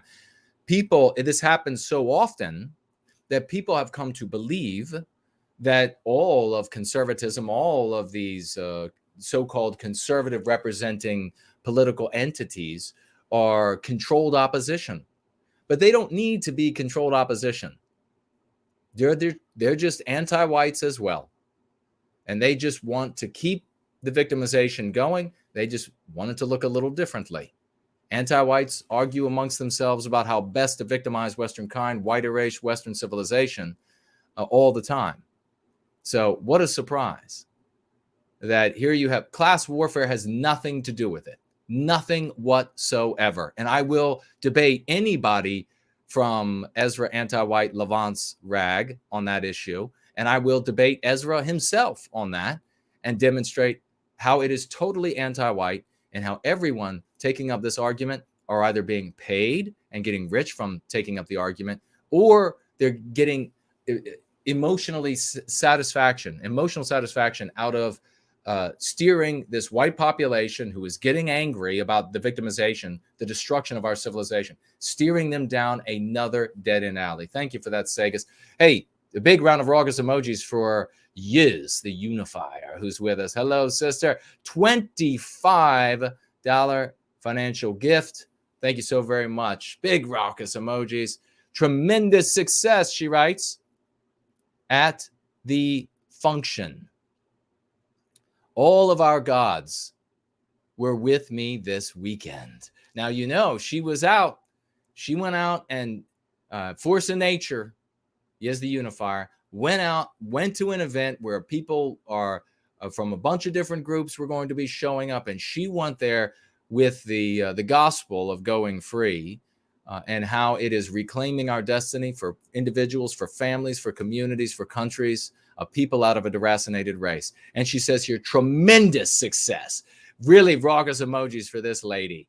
She says, I'm just now leaving at about 4 hours from home, but had to message immediately. Can't wait to tell you all about it. We can't wait to hear. We'll have you on for as long as you'll stay.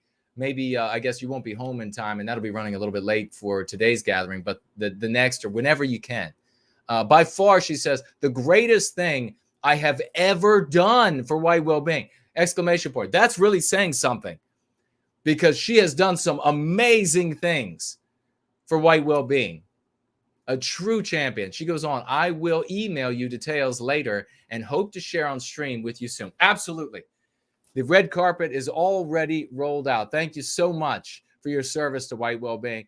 Another individual here, folks, who is out of the love of our people and wanting to defend especially our children, but everyone of all ages, both sexes, and however many more genders or sexes there are, protect them all from the victimization that anti-whiteism wants to inflict, that does inflict on us everywhere. God bless you. What a champion she is. Let's see. We also have over here, a Greek powerlifter asks, do you have any advice for young couples who just got married and are white positive? Study together.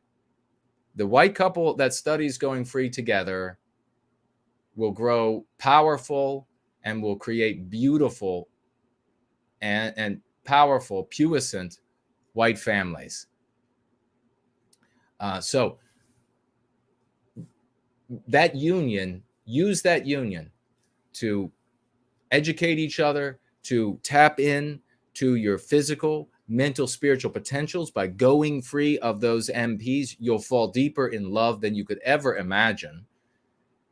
And then carry that, or simultaneously carry that to both of your families. And do not take the old conservative route. Don't say, well, we'll just accept cousin John or Wolfgang or whatever it is, or brother John or sister Mary or whatever it is, even though she's rabidly anti-white. No, you be as intolerant of those relatives as they would be of you. Sometimes I've cut ties with family members, no problem. No problem. This is far bigger. You try to save them. You try to save them.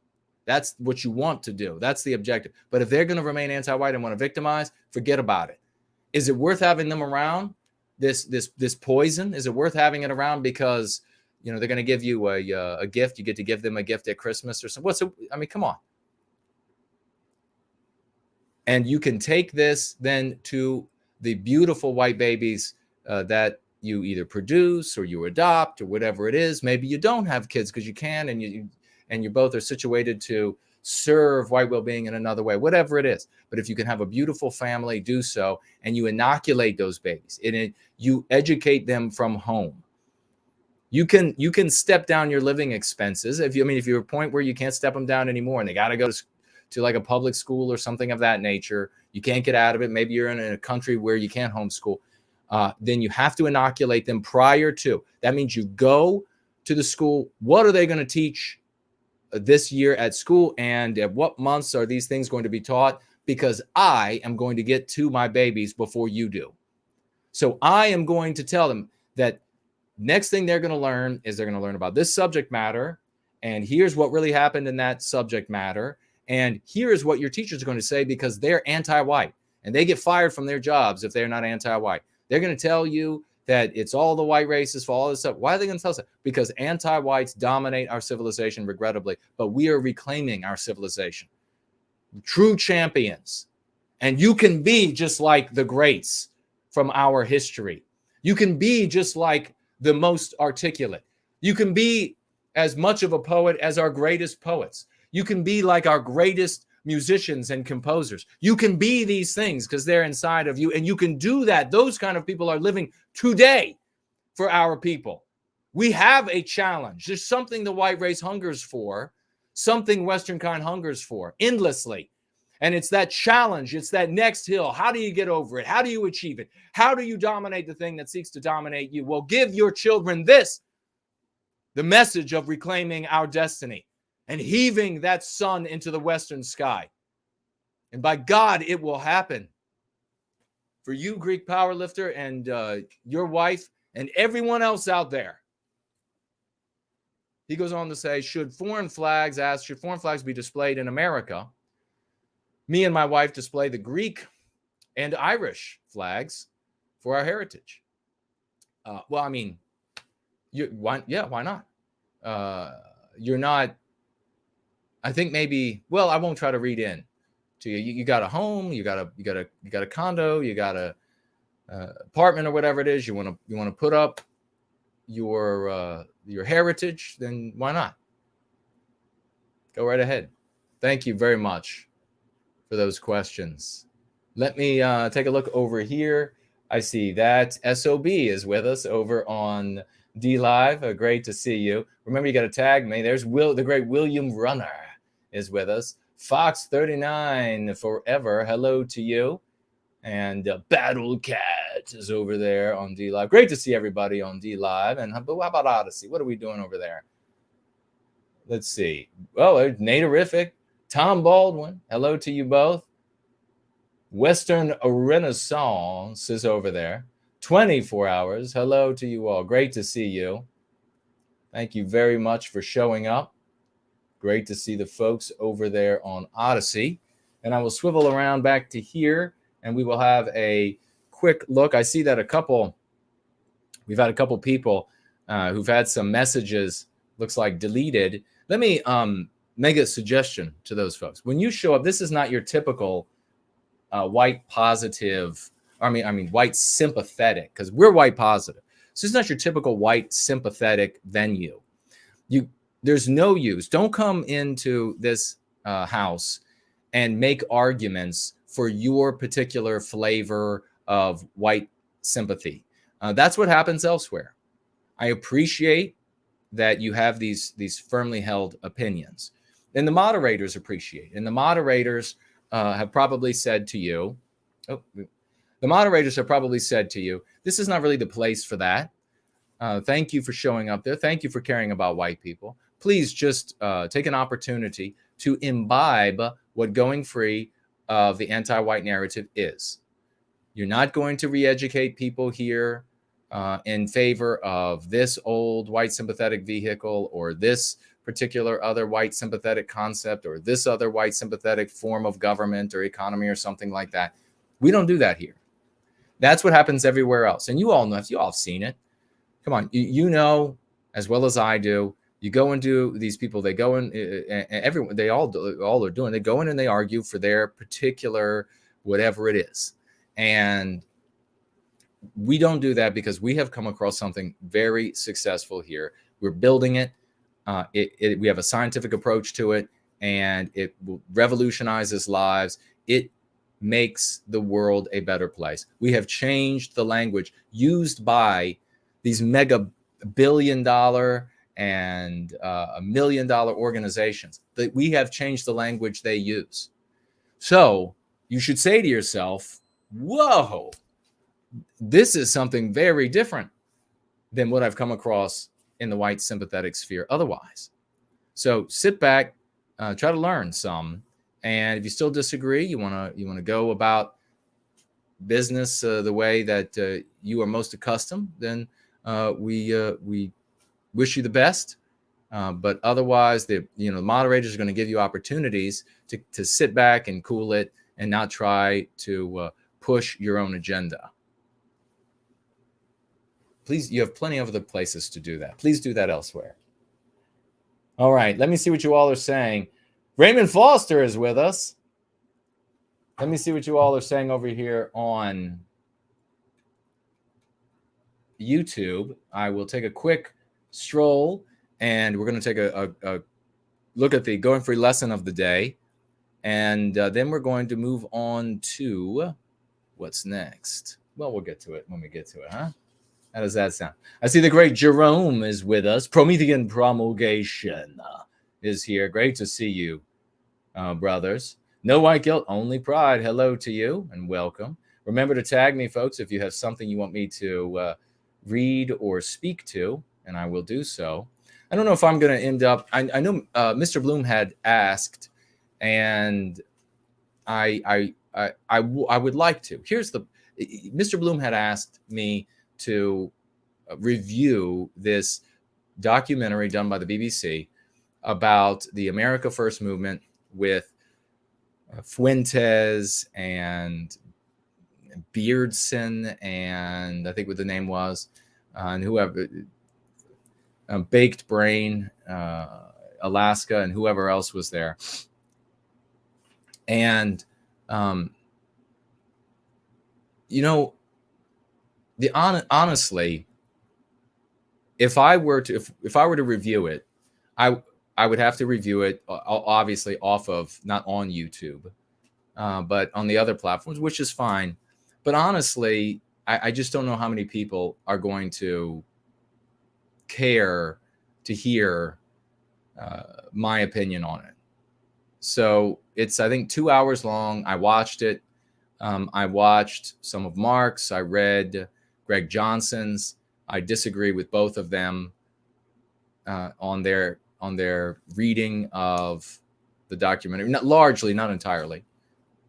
But I don't know. I mean, we just end up with a couple of us, with me talking to a couple of you about it, and then because obviously I take a very different approach with Going Free, and I see interpretations and readings of this cause, of this America First.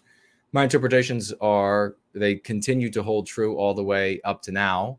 The documentary reveals it, and my readings of it remain true. I don't see I see Nick Fuentes doing a lot of good. He's doing a lot of good things, but there are also disagreements. Really, I think pretty fundamental disagreements.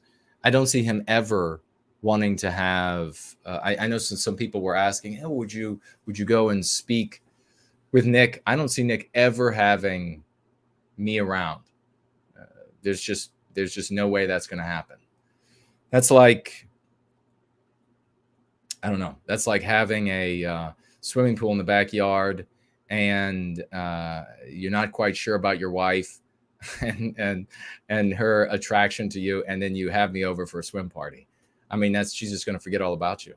So it's unlikely to say that it's 0% chance that regrettably, as bad as things are getting, I mean, you think that folks would maybe look for it ties of various degrees.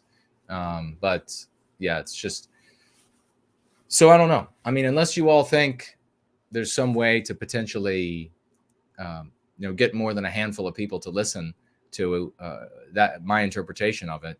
I've got a lot of other important things to do for our people, and talking to what ultimately will just end up, I think, being just a handful of folks. It's just not the best use of my time. I'd like to do it. The things that as I went through it, that I wanted to share are, I think, useful. I know useful, but for a handful of folks, just not the best use of my time. Let's see, what else do we have? First Last is with us. Great to see you. Here we have a troll showing up, he's been slain, trying to say that it's not Victories to get people using a dialectic that brings them into their own story. It's not Victories to get those who won't have anything to do, or may we'll see as time rolls on, have anything to do with you, to get them to use your concepts. It's no victory to get the anti-whites to use your concepts. That's really an IQ test. If you don't see victory there by way of your efforts to put these words, like I said, like, proximity healthcare, if you don't see that as victory, well, then you're really too dumb for this community. This is the regular classes are down the hall. Check your schedule. You've ended up in the wrong classroom. Hey, Jennifer P is here. Great to see you. Who else do we have? We've Alex and Simon JJ is here. What Da is here. Great to see you. And White Wolf is with us. Hello. Great name. Yes, Promethean promulgation. Rob Banks, hello to you. Austin 316, great to see you, brother. Promethean Epoch said he would pay $100 to watch Jason debate Ezra. Happily mop the floor. I like to run circles around the anti-whites, whether they call themselves conservatives or Democrats or liberals, whatever their names they call themselves. Angry European. TJ is with us. Azimuth Clark and Ian T.D. Wilson. Hello to you all.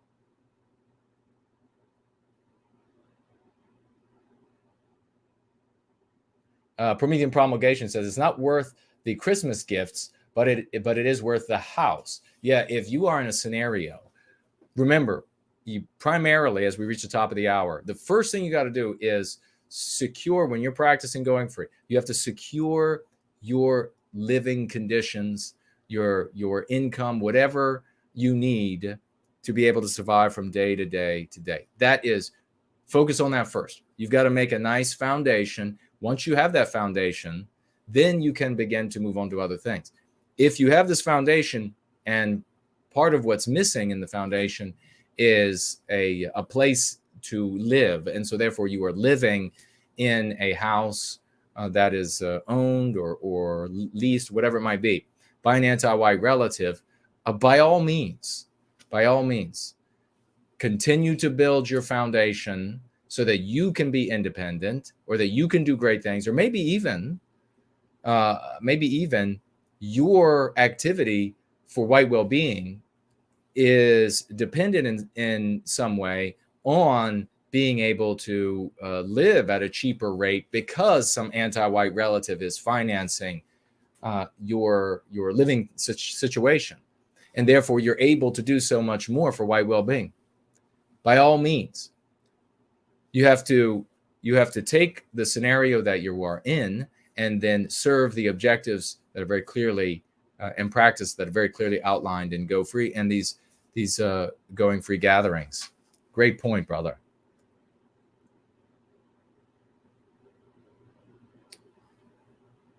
All right, let's see. Okay, so Mr. Fookers is talking. Somebody was trying to talk to me. You do have to tag me as no white guilt because I won't see it otherwise, or it's very unlikely. First Last says he's not here. Actually, it's his ghost, or he's what is it called? Astral projecting or something. All right. Why don't we go ahead and I don't see. Wait.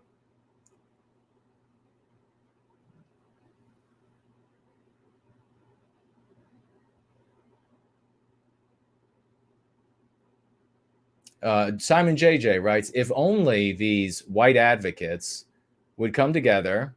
Egos are a problem, excluding Jason. That's right, because you've got to set that aside to succeed.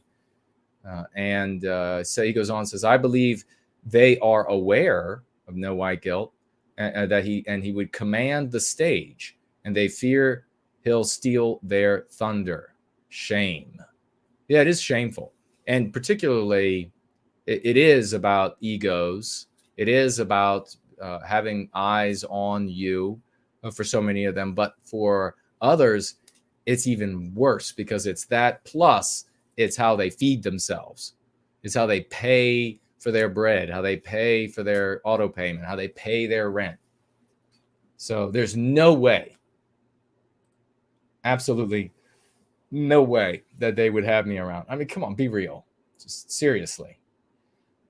So absolutely correct, Simon. Well said.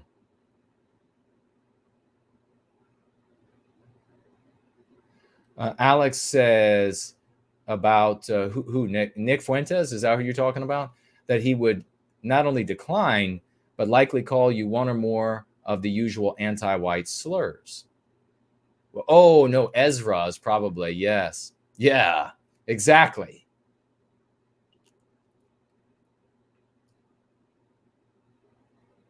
Azimuth Clark says, we have supporters in America first. We do indeed. A lot of great guys and not many girls over there, but that's okay. We have Angry Snowman says, how are you, sir? Like to see you have a discussion with the Hood Conservative. Well, maybe we'll make that happen. Thank you for that recommendation. Rebel News coverage of the Canadian trucker convoy has been to deny the anti-whiteism, writes Alex. These conservative group incorporated orgs are pathetic and just as disgusting as the anti-whites who call themselves left-wing. Exactly. He finishes up with, because they are pandering to what to want to end the destruction of the West when they really desire an anti-white world. They just want the anti-whiteism of decades past and disagree on some of the insane levels of anti-whites referred to as left-wing. Yeah, that's right. Well written, and thank you for that. All right, let's get on to, as we are 5 minutes after the top of the hour, and we got to roll. And we're going to be talking here briefly about the Great White Awakening, which is going to take place in the Roaring 20s, and it's going to be because you have made it take place. You have to be in those conversations with conservatives, when these conservative groups, you have to figure out a way. Drive to work every day and figure out, how can I reach these conservative types that are reading anti-white Levant's material, and they're being hoodwinked because of it. How can I reach them? And then come up with the idea, because you're a man or woman of the West, and then implement the strategy. Figure out how you're going to make it work, and then implement that strategy. Because the Great White Awakening is going to take place in the Roaring 20s, or we may very well be totally out of time to do anything. It can be difficult to continue with the process when you think about the vast number who remain infected. It can feel like a lonely journey, but you are not alone. More people than you realize are going free. There is a great white awakening happening now. As more and more of our people are going free, there is an exponential momentum. The Great White Awakening has produced milestones in the freeing of our people that signify an increasing impossibility of arresting the momentum of our cause. You are part of this heroic journey of our people. Now, for example, how easy do you think it's going to be for folks to take anti-white and anti-whiteism and Western kind out of the mouths of the increasing number of people that are using these powerful concepts? We define the Great White Awakening on page 194, second edition, iteration 2, Go Free. Thus, the Great White Awakening, Great White Rising, White Renaissance, is the synergistic and exponential momentum manifested by Westmen going free in escalating numbers, marked by milestones that signify the increasing impossibility of arresting the momentum. So this is a concept that you want to have in your head at all times. It's an MC for your soul. You want to have it. It's not really useful in conversation, just with vagues, for example. Very helpful if you're in a going free club or you have a going free friend and you're talking about this sort of thing, looking at the signs of the Great White Awakening taking place. That's our teleos. That is our objective that we are creating, the Great White Awakening, because it presupposes the rising of the sun in the West. It is the predecessor. It is that great tomorrow that we are making today. It's not like the Jews used to say next year in Israel. Well, or what was it, next year? Was that how it went? Or tomorrow in Israel? Probably next year in Israel. Well, we have something just as real, and that is we can look for the signs of it, and it is, next year or this year, the sun rises in the west, signifying that we have reclaimed our destiny in a way that the anti-whites cannot arrest. It's too much. It's too broad spread, too widespread. Too many people are using the concepts. It's now out of the hands of the anti-whites. If you ever thought, and I understand the thinking that you've got to create because it's, I don't want to insult folks, because it is so tangible. It's so much at hand. If you've ever thought you're gonna get together, you're gonna create a group, you're gonna draw a flag, and you're gonna create a constitution, and you're gonna say we need a secretary, and Bob, you'll do that, and we need it, and you've done that sort of thing, and then you're gonna somehow grow in numbers, and then you're going to, by force of numbers and threat of violence, reclaim our destiny. If you've ever thought that, you could not have been more wrong. That is not the way we reclaim our destiny. This is original. This is avant-garde. This is magic. This is how it is truly done. This is how the anti-white oligarchs of the 200 IQ are outsmarted by the saviors of the West at the 201 IQ. This is how we do it. So look for the signs of the great white awakening, because they're all around us. That's the evidence that you're moving in the right direction. What I want to talk about today as well is the meme curative, the equivalence fallacy. Now, this is something that has been very useful for me over the years. Anti-whites love to implement equivalence fallacies, especially more educated anti-whites. The dum-dum on the corner, he won't or she won't normally. They do it in a bit of a different way, a much more of a crude way, which is, I guess, expected. But you can point out what they're doing and undermine what they've done by doing so. Here we have page 142, meme curative, equivalence fallacies. This is when anti-whites draw tenuous or false equivalences. For example, citing the good behavior of non-white individuals to draw a false equivalence between the biospiritual harmony of homogeneous Western civilization and the biospiritual incompatibility of multiracial societies that white erase Western kind. You feel the biospiritual disharmony, discomfort, and increasing physical threat of being the last white person in your community. But at least your neighbor mows his yard.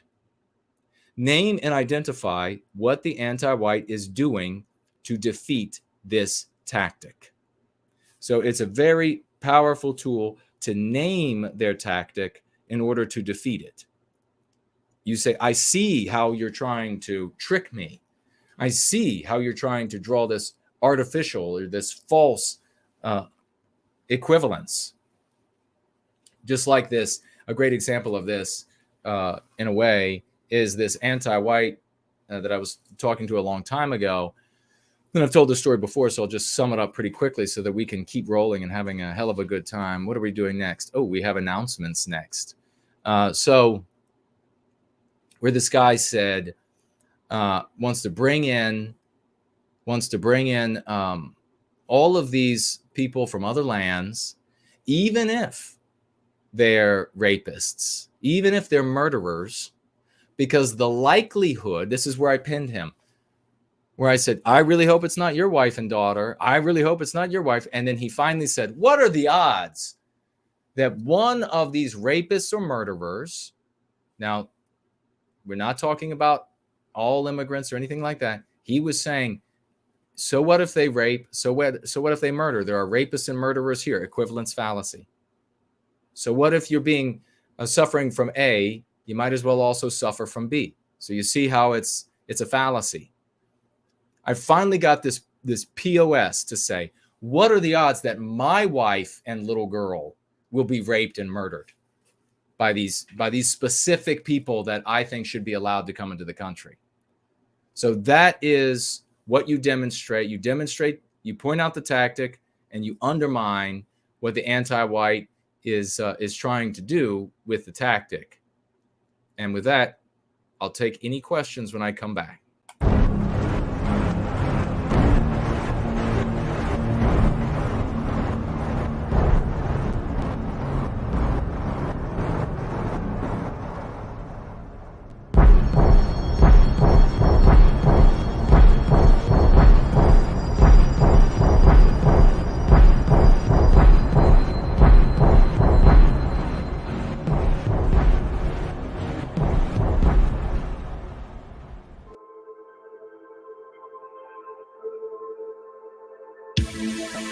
The sound of metal from every step,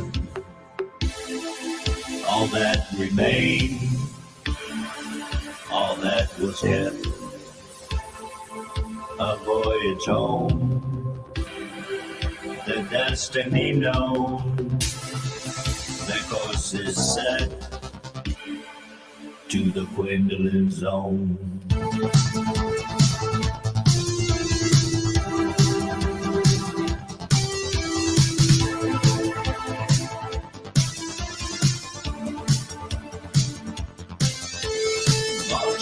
Turned and thrusters burned, gravity spurned while the world did turn, falling away as courage was earned. Launch keys turned and thrusters burned, gravity spurned while the world did turn, falling away as courage was earned. They will sleep for 100 years, rows of faces behind glass of frozen tears.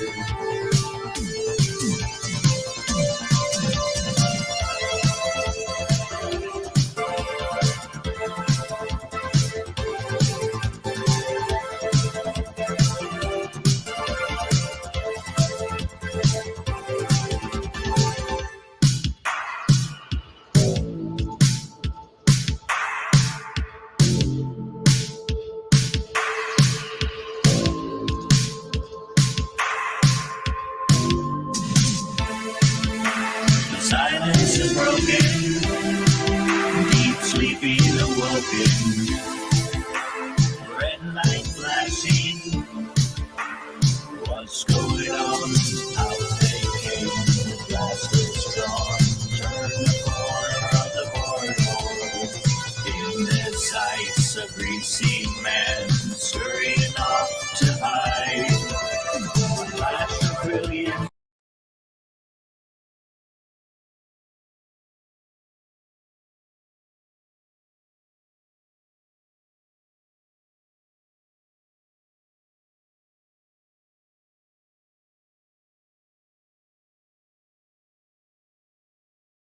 The plan is laid, which no rat could defend. They drive the prey through his maze until he reaches the end. The bulkhead shuts behind him with the look of fear on his face.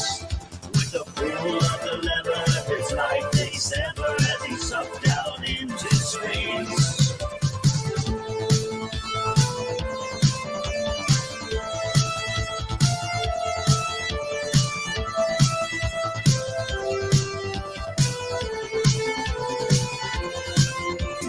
They will sleep for 100 years. Rows of faces behind glass of frozen tears.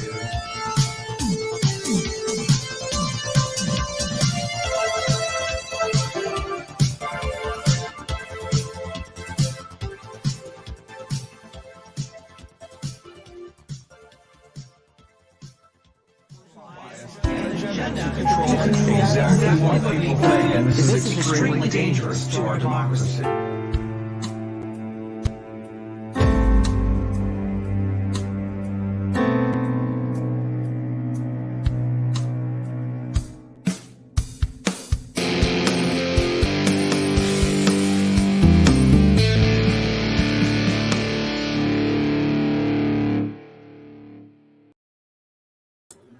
And what a great song. This is the premiere of the great Four Nulls music. And if you want to see that, you have to head over to his channel, and hopefully he'll share his contacts in the live chat. It's his magnificent new album. Please buy that album. Please support the great work that he's doing. He used Prometheus Rising, the high fantasy novel that I wrote, as a basis for this space saga that story that he created with music, and it is truly wonderful. We're very proud of him. Also, you're seeing a lot of these bumpers are created by the magical, the masterful Groundhog Fury, and please celebrate him and support him as well. He's a big champion, and looking forward to many wonderful things coming from that champion as well. Let me see what you all are saying, and we're going to keep rolling. We'll jump right into, we're going to be getting to your comments and questions here in just a moment. We have some announcements. Let's see if we have anybody that said anything about the Go Free segment. Lesson of the day. Raymond Foster says, it's a kind of magic. Yes, indeed.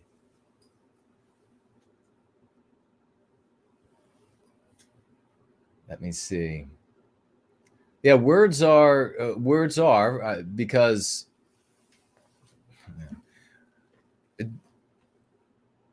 the sun rising was magic for a very long time. That's what we didn't understand it. And then we figured out how that happens. And then we made the big mistake of no longer calling it magic. It still remains magic nonetheless, in a different and more beautiful way. How we recapture our destiny is, for most people, going to remain magic. They will look at this as it gains momentum, as it continues to change the world in substantive ways. They will look at this and they will see magic because they can't understand. And but for those who can, it's something that we understand how it works, and we won't make the error of not referring to it as magic in the future, because recapturing our destiny is a very beautiful thing. Let's see. Al Cat is here. Hello to you. Pat Man, hello and welcome. Great is here. Hello. Let me see. Remember, you have to tag me as No White Guilt, like Alex Simpson did, and I will see what you have to say.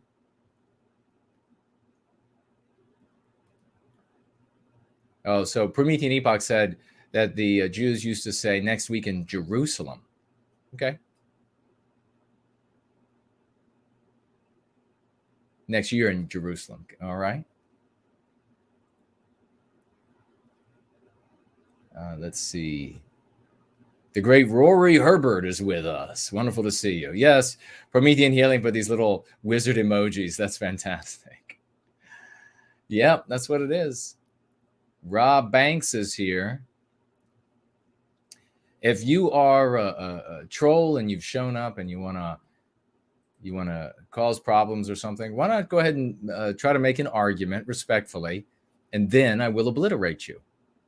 You won't have your comment deleted. Give it a go. I have no problem doing a battle of wits with unarmed people.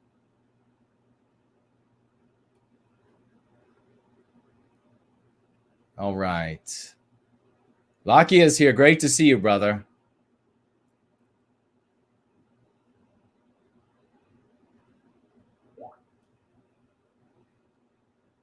Oh, we have to have Mr. V on, yes. And you have to, Mr. V, message me with your response there. You have to you have appointments at, is it 9? No, 8. Is that right? 8 o'clock? That you are no longer available after 8? Is that the way it works? And Roy Danton pointing out about Jewish people that it was a saying that they had prior to establishing the state of Israel. All right, let's find out from Mr. V. At 9, he has okay, I call it 9, so we have up to 9. We'll definitely get to you before then. All right, we are just past, we're nearing the bottom of the hour. And let me see if I have anything on these other platforms. Looks good. I think we're fine. I don't see any tags. We have some announcements. Yesterday was the TAP 4-year anniversary. And if you didn't watch, it's on my YouTube channel, Odyssey. It's all over the place. It's on, and you can go over there. You can watch that. Please become a member of the TAP audience, the after party. I am there with the great Jared George, the great musician Jared George. And we interview people from various walks of life, and we learn a great deal about them. We talk about the subject matter that is important to us and for us, our people today, and we do so in a white positive way. And every week we stream the show, and it's at different times because we like to, in different days, because we like to fit into our guests their schedules. But if you can't see it live, you'll be able to see it after the fact. And please leave a comment. Let folks know about the after party. We had a heck of a lot of fun. We had yesterday, we had this slew of fantastic guests. Fornol was among them, Brand Danger. So please do check it out and become a regular viewer of the after party. It's worth it. It's worth it to find out how to have a conversation, how to converse with folks, because we're conversing there largely, certainly I am, with our concepts. And so you'll hear them used and you'll get comfortable with using them. And before you know it, you'll discover that you have talents that you never realized, and you'll be changing the minds of people around you when it comes to our well-being. So please check it out.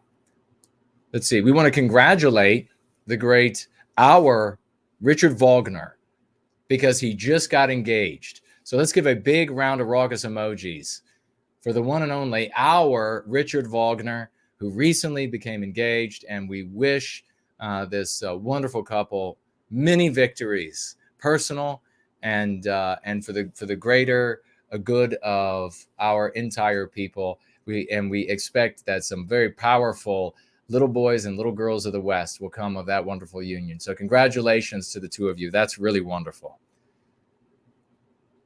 And of course, I want to mention again, as I did at the beginning of our gathering, that because of targeted efforts to seed the powerful concepts from Go Free into the mouths of the live chats of large content creators, because we're silenced, and we are, the subscriber count will never grow beyond what it is. The anti-whites will never allow that to happen.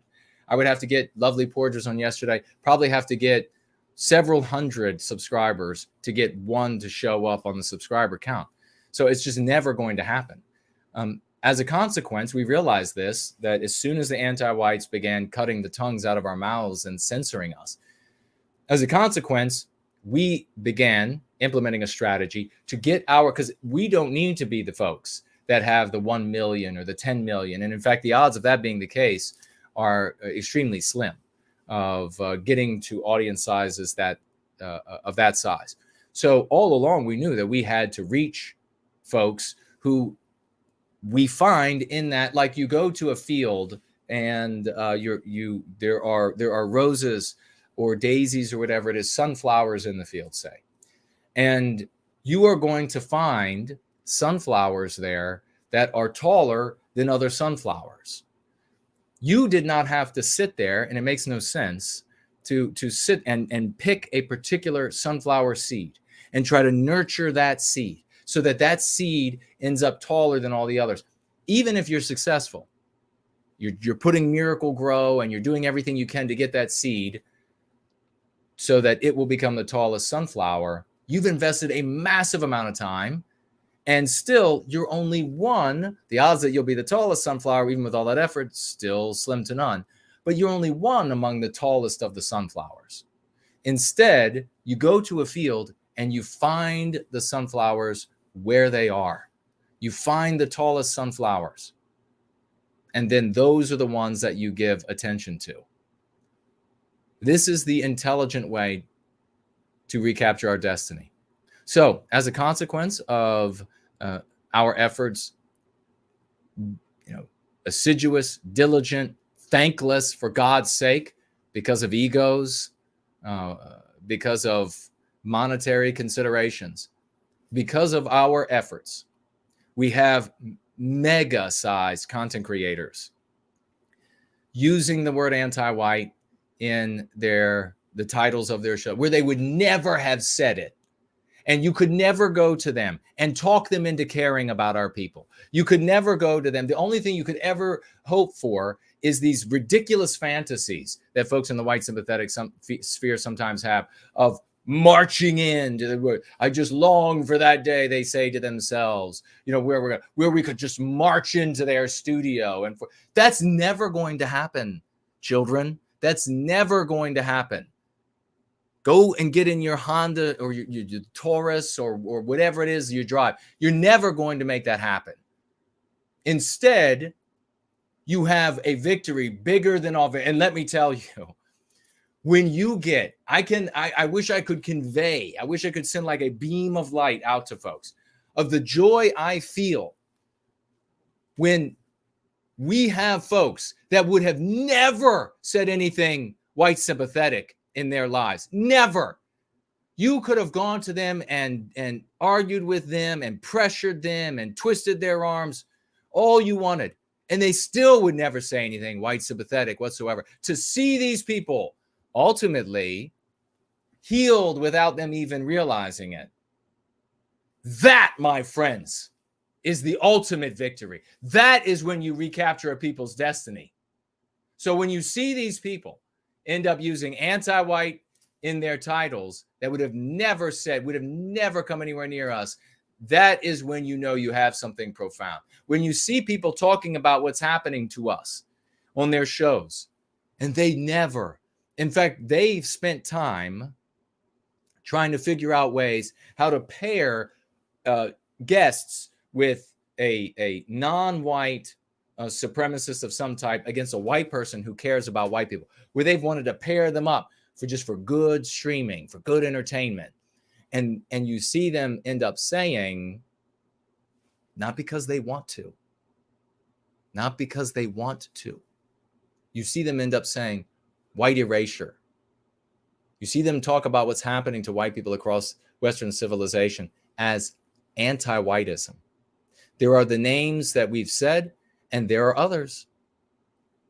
And we'll be talking about more as the weeks and months roll forward this year. There's some we don't want to say just yet, but there are those, and there will be more yet to be. And as this happens, we change the context in which we live. We change then the things that are possible. Today, things are impossible. Many years ago, they might have been possible. So we have to change our world to make things possible again. So that is a massive victory, and we all need to do not rest. Don't say, oh, we've done some great stuff. Now I'm going to go back to being lazy. You don't be so lazy, guys out there. You end up marrying a girl who's already pregnant. You're so lazy. You want to take the victory and say, we can do this, and then get out into it. It's not the end of the game. If you want to put this in a sports analogy, this is not the end of the game. These victories are yards gained or whatever it is. You put it into your own particular sports analogy. it is a small victory in a larger match, if you want to talk about tennis. And so you gain energy from that, and you use it to propel you to greater victories. That's what we do.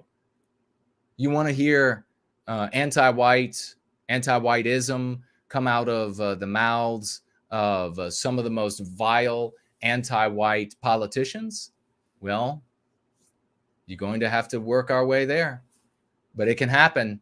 We've demonstrated it time and again that we can put words in people's mouths that otherwise would not have come anywhere close to caring about our people. That, my friends, is genuine intelligence. And to those who don't get it, it's magic. Let's see. We also have now, we have some, I know we have, yes, we have some financial gifts I want to speak to. And then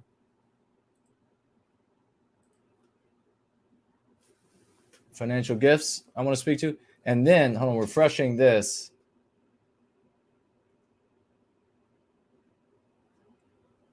Screen. Okay, we're good there. We didn't miss anybody.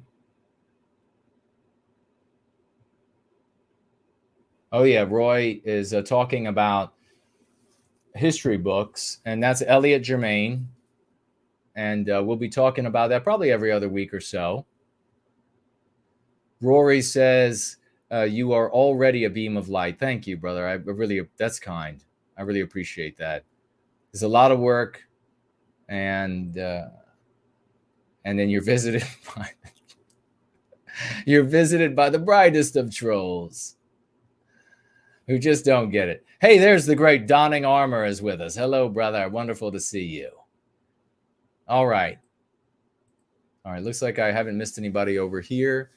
And we have here the great Yiz, the unifier.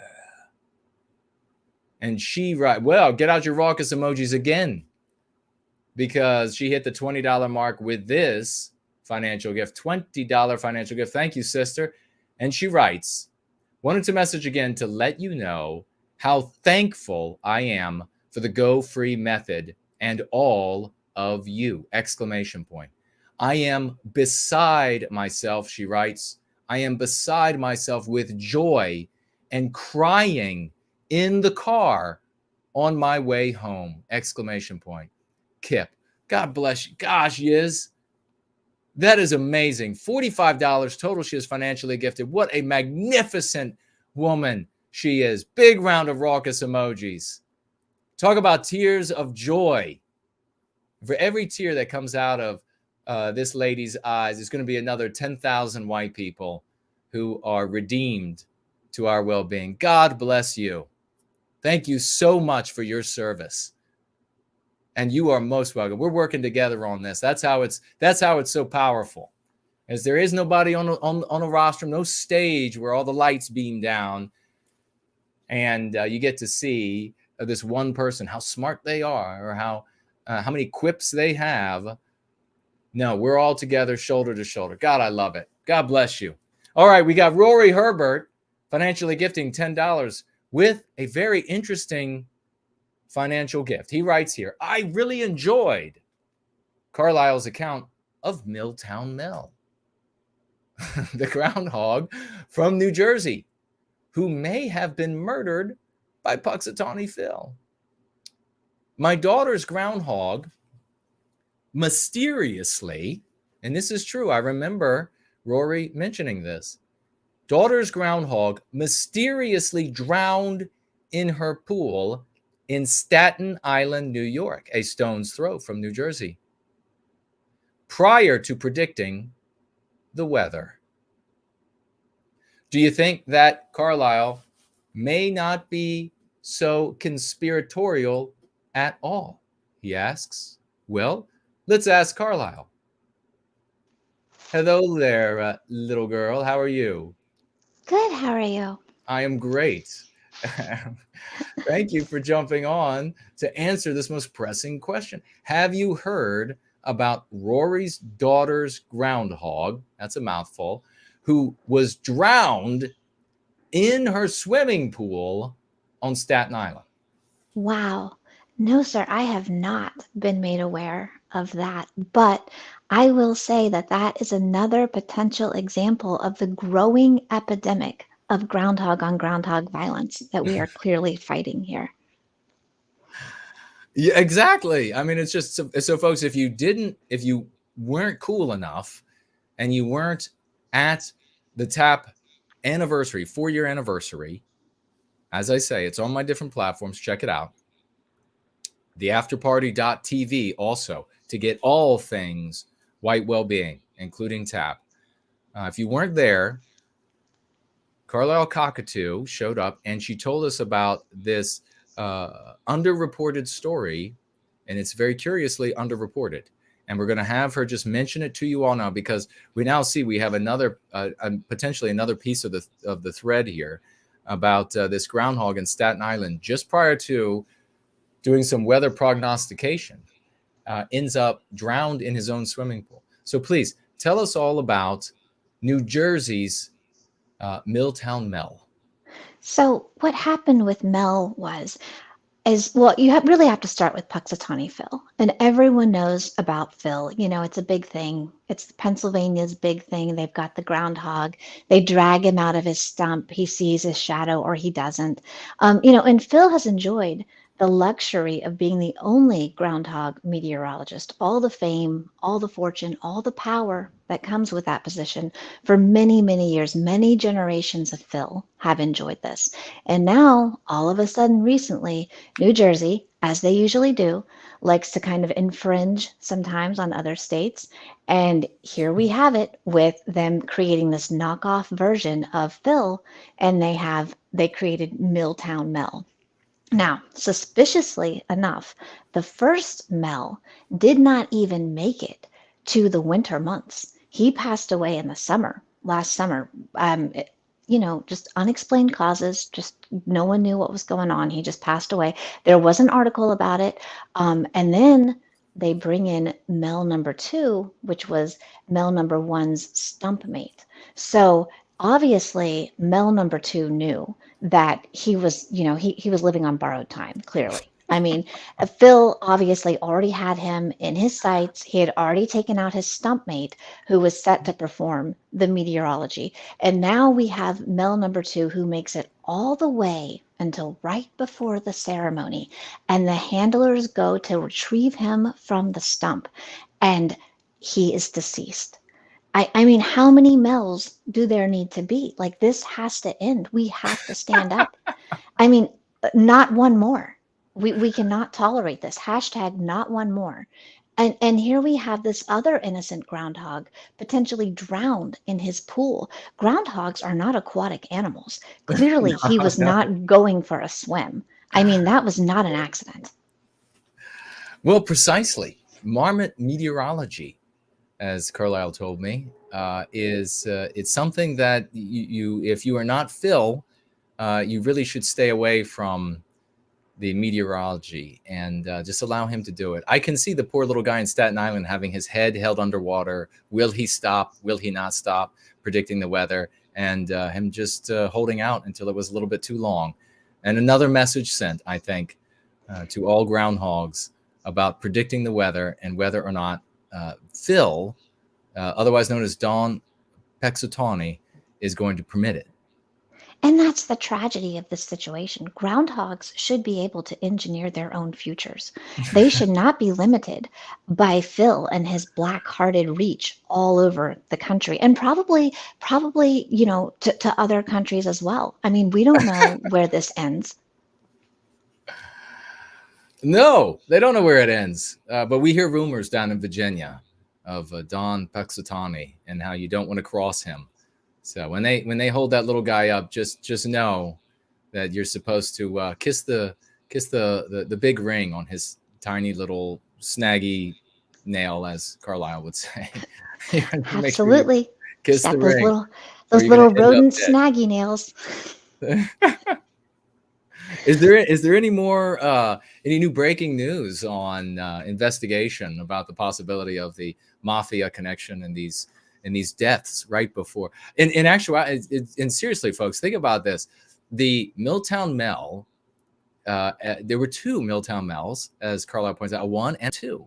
And New Jersey was just trying to pull this off. A little bit of, maybe nobody will know. They'll not notice that we have our own little Puxatawny Phil. And the first one dies mysteriously. And the second one, right before showtime, dead. I don't know. There might be a little bit more to this than a couple of laughs. Is there any more mafia connections or any more digging by reporters, or have all the reporters been have any reporters been found in their swimming pool face down? Well, not yet, but there are only 2 articles that can really be found on this incredibly important incident. I mean, think of how many articles are being written right now on Russia and Ukraine, and yet we have a groundhog serial killer out there. And 2 articles have only been written on it. This is insane. This is absolute insanity. We have to stand up as a civil society. We cannot allow this kind of brutality to continue. Well, we have to stand up. We have to stand. What are your hashtags for this? That we hashtag say his name. His name was Mel, and hashtag justice for Mel, and hashtag not one more. Nice. I'm sure that we can pull together, and maybe at least we can get some of the folks in the white sympathetic sphere that like to focus on conspiracy theories to begin talking about this. I hope so. If they end up disappearing, well, then it's so be it. But I mean, something has to be done. Nothing's being said. So clearly, powerful power brokers are behind what's happening. Obviously. I mean, someone asked me in your chat last night, they said, how can you be so brave in the face of so much danger? And I said, if the life of one groundhog meteorologist is saved, then the risk is worth it. We cannot just stand by in the face of evil and do nothing. Oh, well, I want to reiterate my allegiance and subservience to Don Puxatawny. No harm is meant here by having this conversation. Please don't come put a horse head in my bed or anything of that nature, or a dead groundhog or whatever Absolutely. it is. I will submit whenever he would like me to. But what are the hashtags? We also have Rory here saying that the groundhog on Staten Island was known as Staten Island Steve, and he will never predict the weather again. There are no coincidences in weather prognostication among the groundhogs. How sad.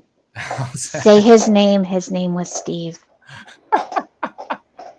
Justice for Mel. I wonder if we can actually get this trending somewhere. We should raid like some of the people in the white sympathetic spheres chats and get them asking, who the hell is this Milltown Mel and what happened and how does the mafia connect to it?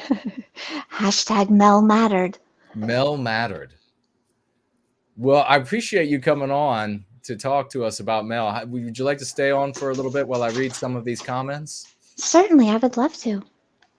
Let's see. Roy asks here, where did your groundhog go? The one you had yesterday. There was no groundhog here. No groundhog is watching over me for Don Puxatawny and making sure that I obey him. I don't know what you're talking about. Thank you for the question, though. Let's see. Sluggo wrote here. Sluggo, beaten by the 201 IQ. You are the wrench, Jason. Thank you for that. Referencing the great Groundhog Furies commercial there. Be the wrench that upsets their system. How about some of these? And then we'll be getting to your calls, folks. We'll read some of these comments. We'll get to your calls. And if you have a financial gift, let me know. And I will get to it. Look at Elaine Sabatino, justice for Mel, a little groundhog in a heart and a rose. This is going to throw the anti-whites for quite a loop. They're going to be trying to figure out, what is this thing about groundhogs, man? How does it relate to Hitler? That's what they're going to want to know.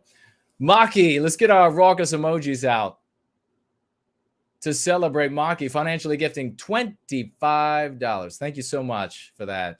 And writes, keep up the good work. Well, I appreciate it. Thank you so very much.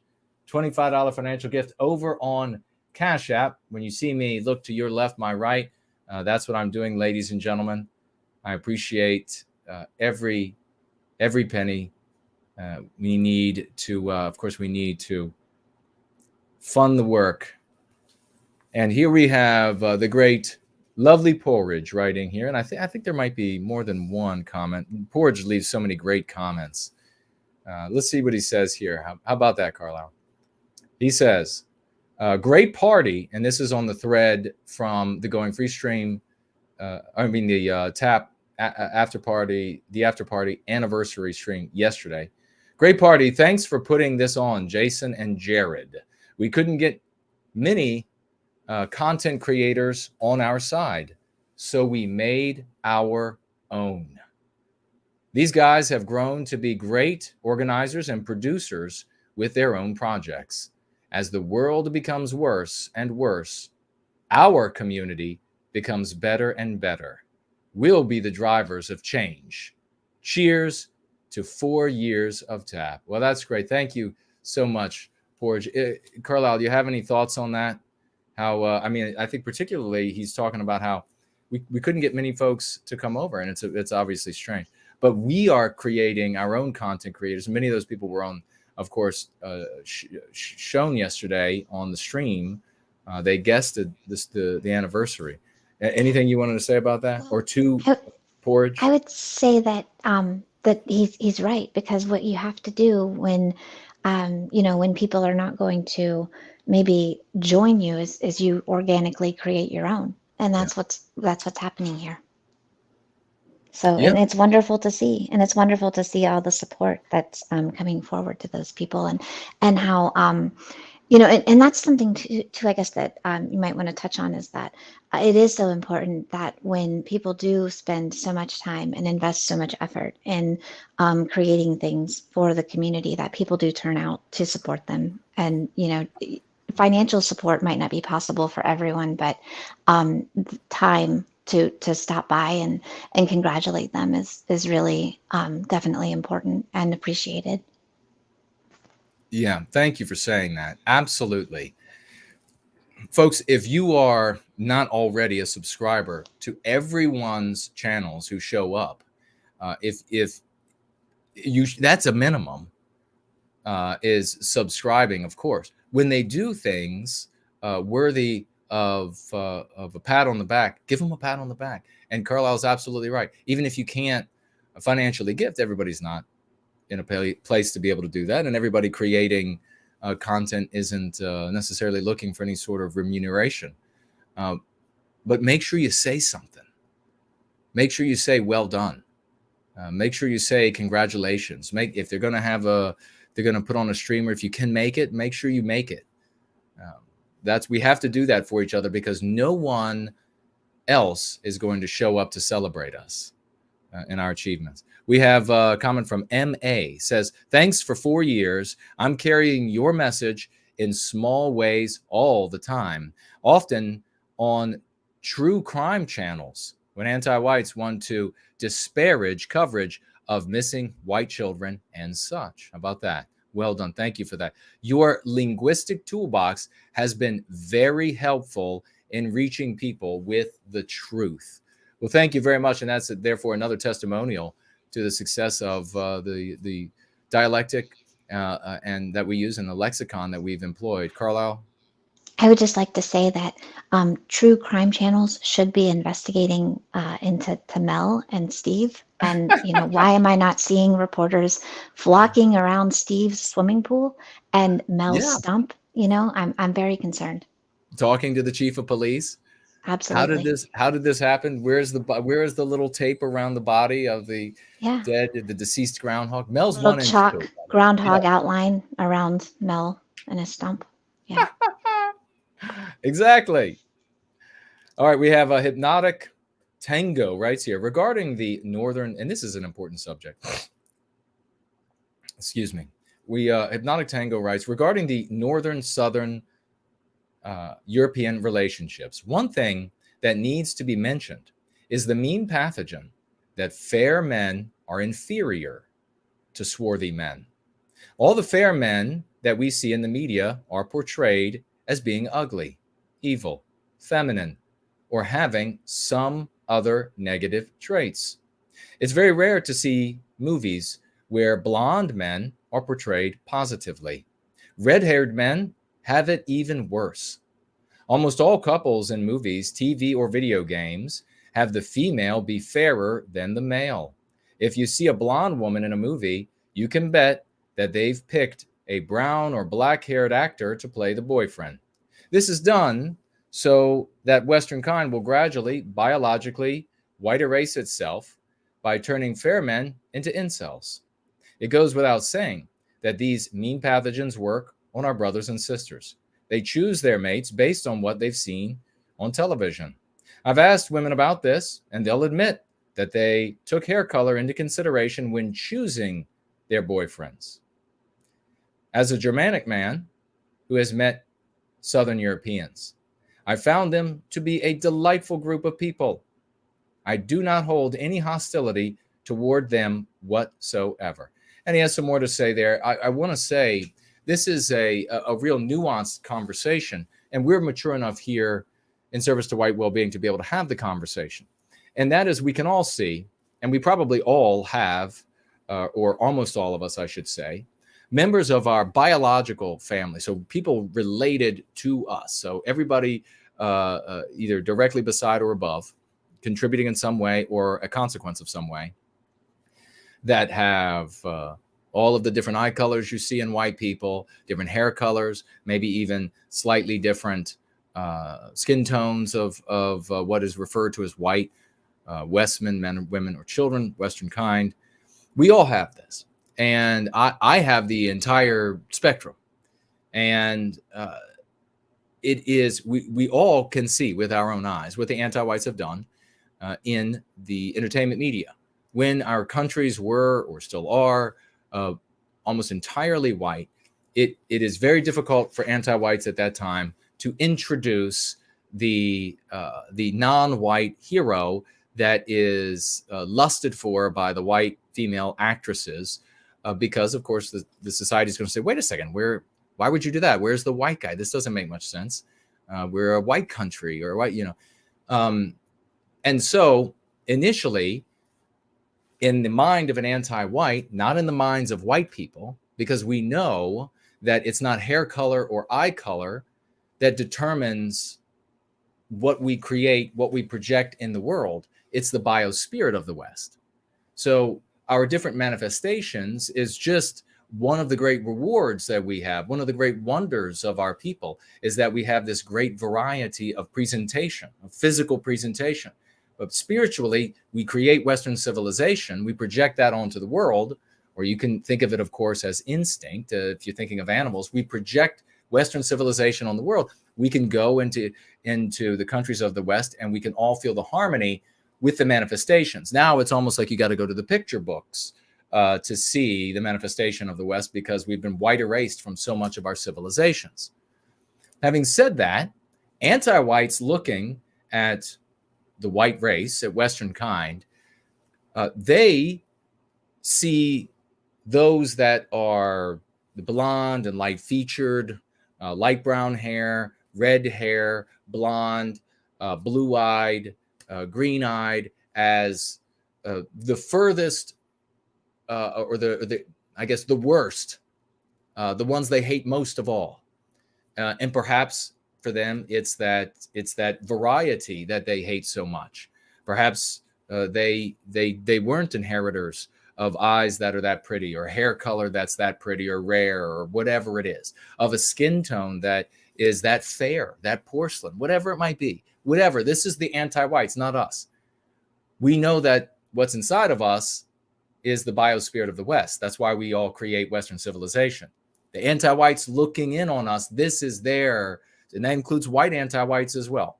So if you don't understand how that works, you've got to go free, and then it'll make perfect sense for you.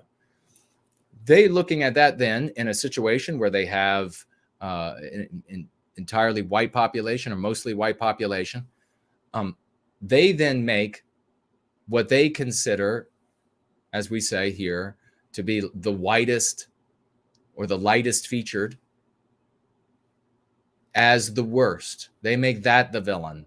They put that in the movie as, in the book, in the sitcom, etc., as the bad guy. And then the good guy is a dark-haired white man, maybe even a dark-eyed white man as well. Wonderful people. They're no different from or no less white or more white or nothing like that amongst us. This is the anti-whites. Well, what the effect that this has then is that over time, white women are educated to choose dark-featured white males because they're the good guys. They're the heroes. They're the most intelligent. They're the most adept. They're the etc. Well, of course, we who were talking about these things said it's not going to be dark-featured white guys for long. They are absolutely, the anti-whites are moving along to non-white heroes, and they'll just get rid of all the white guys. Will have to be on the villain side eventually, including those dark-featured white guys. And of course, we are seeing that's where we are today.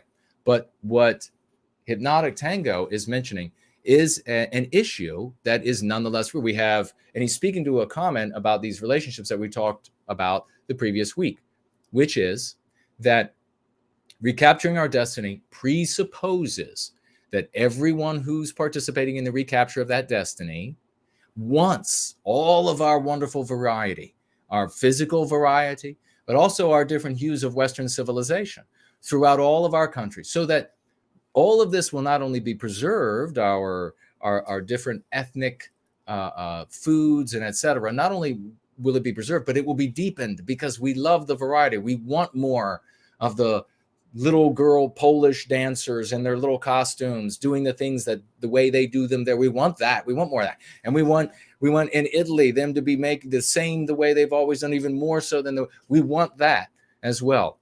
Now, at the same time, you're going to have these unions of people who are from one ethnic heritage and from another. And they're going to produce wonderful, beautiful children of the West as well. So you're going to have both things happening at the same time. You're obviously going to end up with the preservation and the deepening and the magnification of our physical presentations, maybe even discovering more physical presentations than we see today. I think that's indeed the case. And the deepening of these subtle hues of our civilization in all of our different countries. It's a beautiful thing.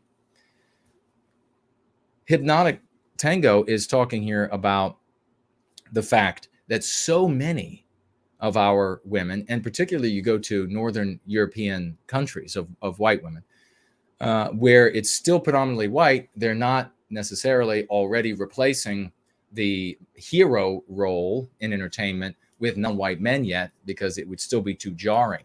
So what they're doing is like what happened in the United States a long time ago, what happened elsewhere a long time ago, is that the light-featured white guys, light brown hair, green eyes, light skin, like me, for example, villain, dark featured white guy, hero, and he gets the beautiful women. What ends up happening as a consequence? Well, we got a lot of women who are choosing dark featured white men on the basis of the dark features. That is no basis to choose a partner for life, ladies. I mean, you're going to find wonderful men throughout the entire spectrum, but choosing mates on the basis of how dark their features are, rather than on the quality of the person, is a recipe for disaster. And so we have talked about, and maybe we need to talk more about how we select mates and how both from the male and female point of view. We should talk more about these things perhaps. But I think one of the things that we need to address here, we need to just recognize, is the fact that light-featured white guys are the preeminent villains in the anti-white narrative. And so I think all the more dark-featured white guys need to stand up and say, enough is enough. That's my brother. You know, you're probably a dark-featured, if you're a dark-featured white guy out there, you probably have a brother or a cousin who is as light-featured as I am, or more so, or Jared George, or more so. So we need to be standing up for each other and say, whoa, thank God that wasn't my, it doesn't look like me. Thank God the hero looks a little bit like me. Maybe I'll be better with the ladies. No, you need to be saying, we're not going to have it. We're going to stand up for each other and put an end to it. This phenomenon of white women choosing dark-featured white men is a real thing. And what Hypnotic Tango, and I'll pass it over to Carlisle, I think what he was trying to talk about here when he was talking about biologically white erasing was not white erasing Western kind, but erasing the variety in Western kind. The reality is that if every white woman decided to reproduce children with the darkest featured white males that she could find, then you would eventually have a white race that didn't have any of the variety. We wouldn't be any more blue eyes. There wouldn't be any more green eyes. There wouldn't be any more of the different hair colors. And these things we want to preserve. So I don't know, Carla, if you have any thoughts on this or not, I pass it over to you, though.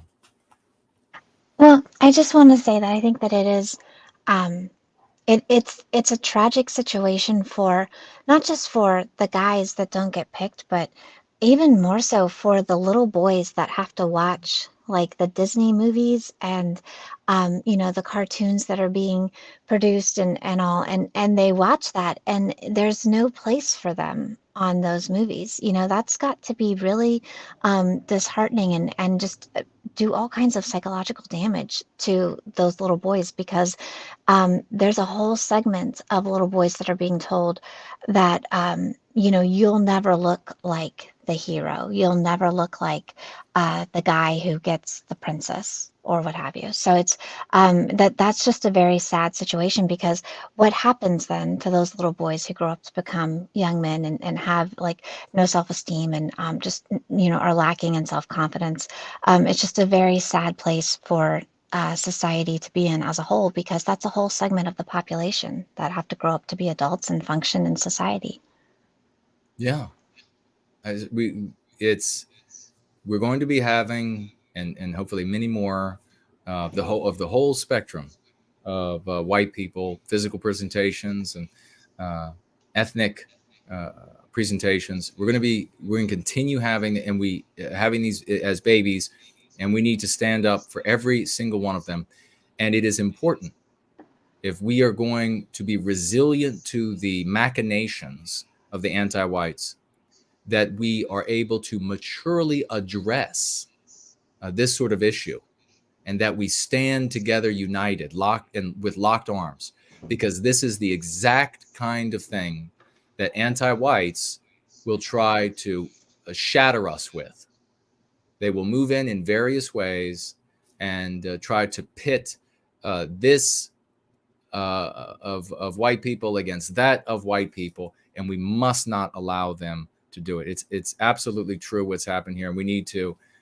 You see these, what Carlisle's talking about here. You see these little story books, and so often not only is the kid the bad kid white, but he's blonde haired, or he's got fair skin, and this is what they're. So we're going to stand up for each other in service to white well-being. We're not going to allow them. We're going to be able to talk about this kind of content, and the anti-whites are not going to be able to break us up over it. So that's a great point. We have Azimuth Clark said here, I noticed Steven Crowder, nearly 6 million subs, using anti-white in the title of his video today. Reaching out to people who have a large following while being respectful, using the 5 key concepts, and not, all caps, trying to persuade folks by blaming or naming other groups works, all caps, exclamation point.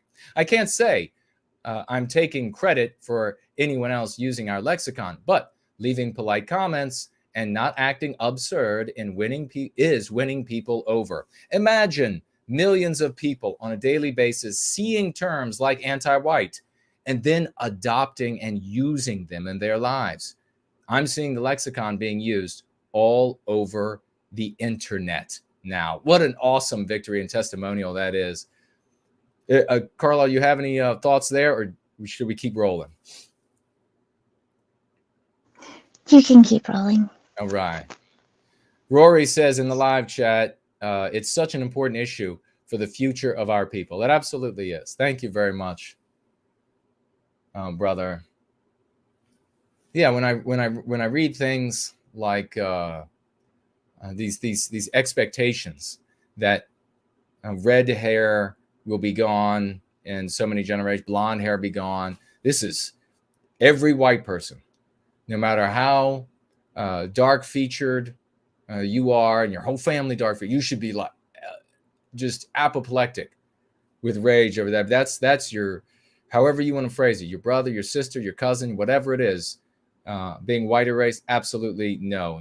Natarific writes here, there was a big high school test score scandal in DC a while back. All these students were improving and going off to college, and it turned out the principal and other faculty were faking the test scores. He's talking about the story I read, what was it, 2 weeks ago, Carlisle, about the down in Georgia where they did the exact same, or maybe they did. Ask CNN. But what did you have to say? Oh, I just wanted to say that this is such a common situation, and it continues to happen because the schools continue to get rewarded and punished if the students have, passing or failing test scores. Yeah. And so as long as that continues to be the metric, then you're going to continue to see, this cheating situation occur because the school doesn't want to lose money. So this is what they feel that, they have to do, not excusing it, just saying that's the reason behind it.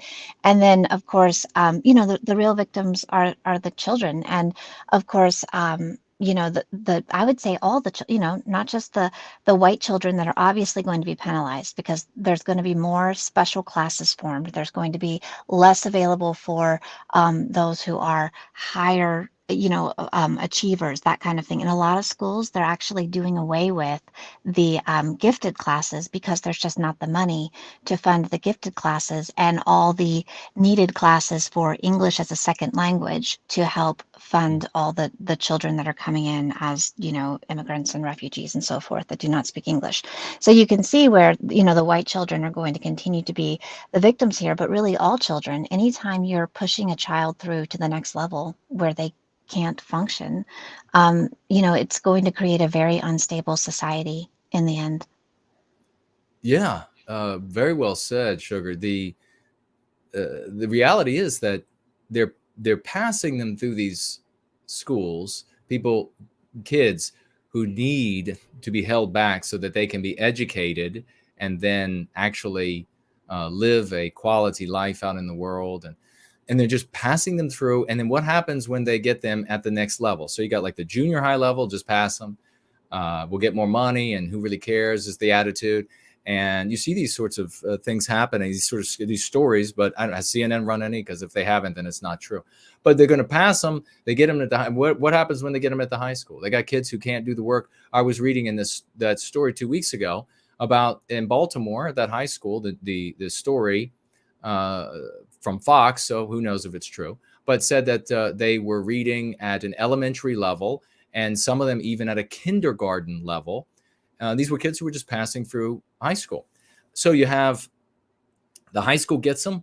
They're not educated, doing a massive disservice to these kids. So what do? They're just going to pass them too so that they can get their money. There's no amount of time. There's no amount of nothing. The teachers want their bonuses. The principals want their, etc.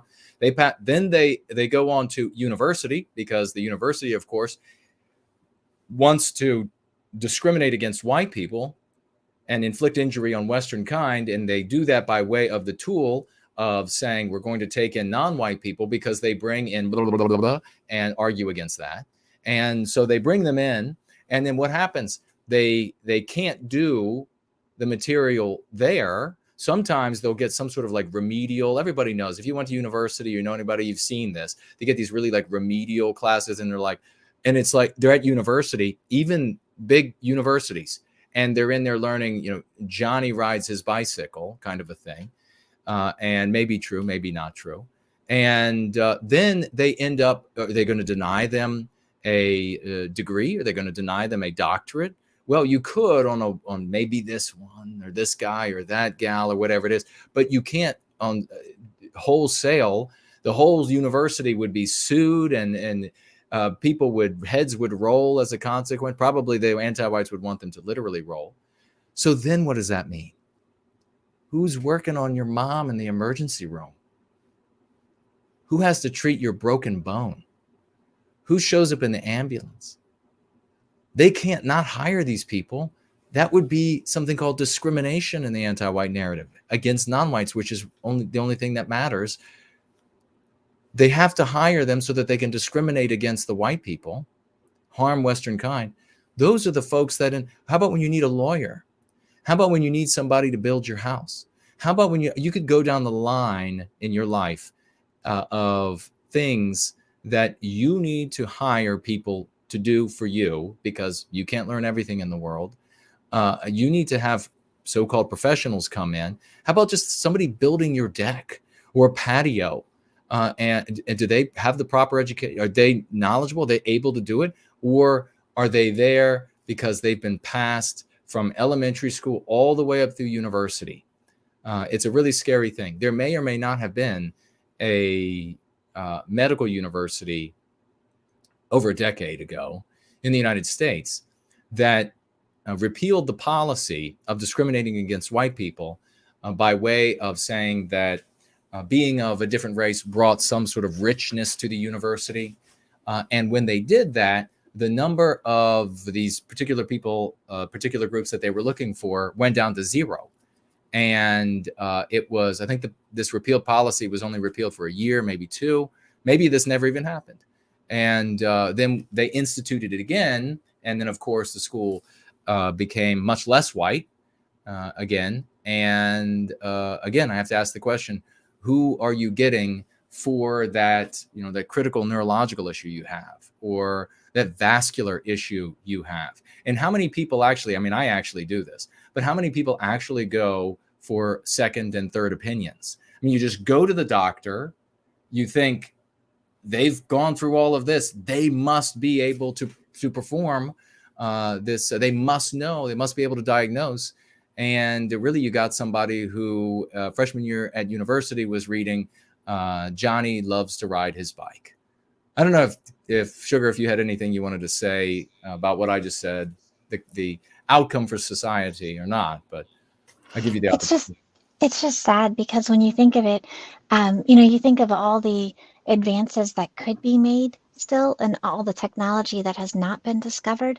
And if we're at a point now where we're just going to be handing out, diplomas to people, then we'll see society go backwards. Less diseases will be cured, less people will be healed, less technology will be invented. So it's just very sad to see society start to decline as opposed to continue to advance, because there is so much left to discover and just so many wonderful minds out there that could do it with the right education and the right opportunities. Yeah, it's great. Opportunity cost, 100%. It's incalculable. Opportunity cost is incalculable. The white young man who would have cured, and of course we're just assuming here, the white young man who would have cured the neurological disease that you suffer and will die from was denied the opportunity to be at whatever university on the grounds of his race. That's despicable. And it really comes home when you think about it in that way.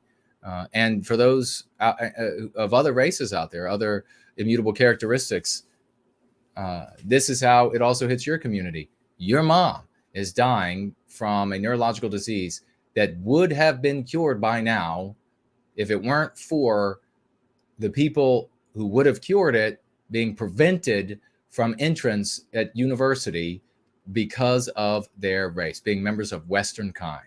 Let me just keep rolling here. We have Vincent B writes here, Jason is flexing hard on his haters with that flag. Yes, I am. With the flag and with my smug mugs, flexing hard on all of them. The great Fernald writes here, hilarious. I saw a few joyless people in chat getting really upset about that flag. No sense of humor. I agree, brother. No White Guilt Calypse writes, personally, I'm ready for the Jason flag. That's awesome. Thank you, brother. We have the great reptile. Just 2 more messages, and we'll get to your calls. And we'll let, at that point, the dear Carlisle Cockatoo go back to whatever she does in her investigations of mafia murders of groundhogs. Reptile, the great reptile, writes here, I've spoken with the turtles. Okay, so this is my comment. I was making a comment about if the turtles came out of the center of the earth and they actually controlled the world, it doesn't have the ring of truth, and so nobody would believe it, and it would make no sense to even spread that news. And he says, I've spoken with the turtles, and they are offended.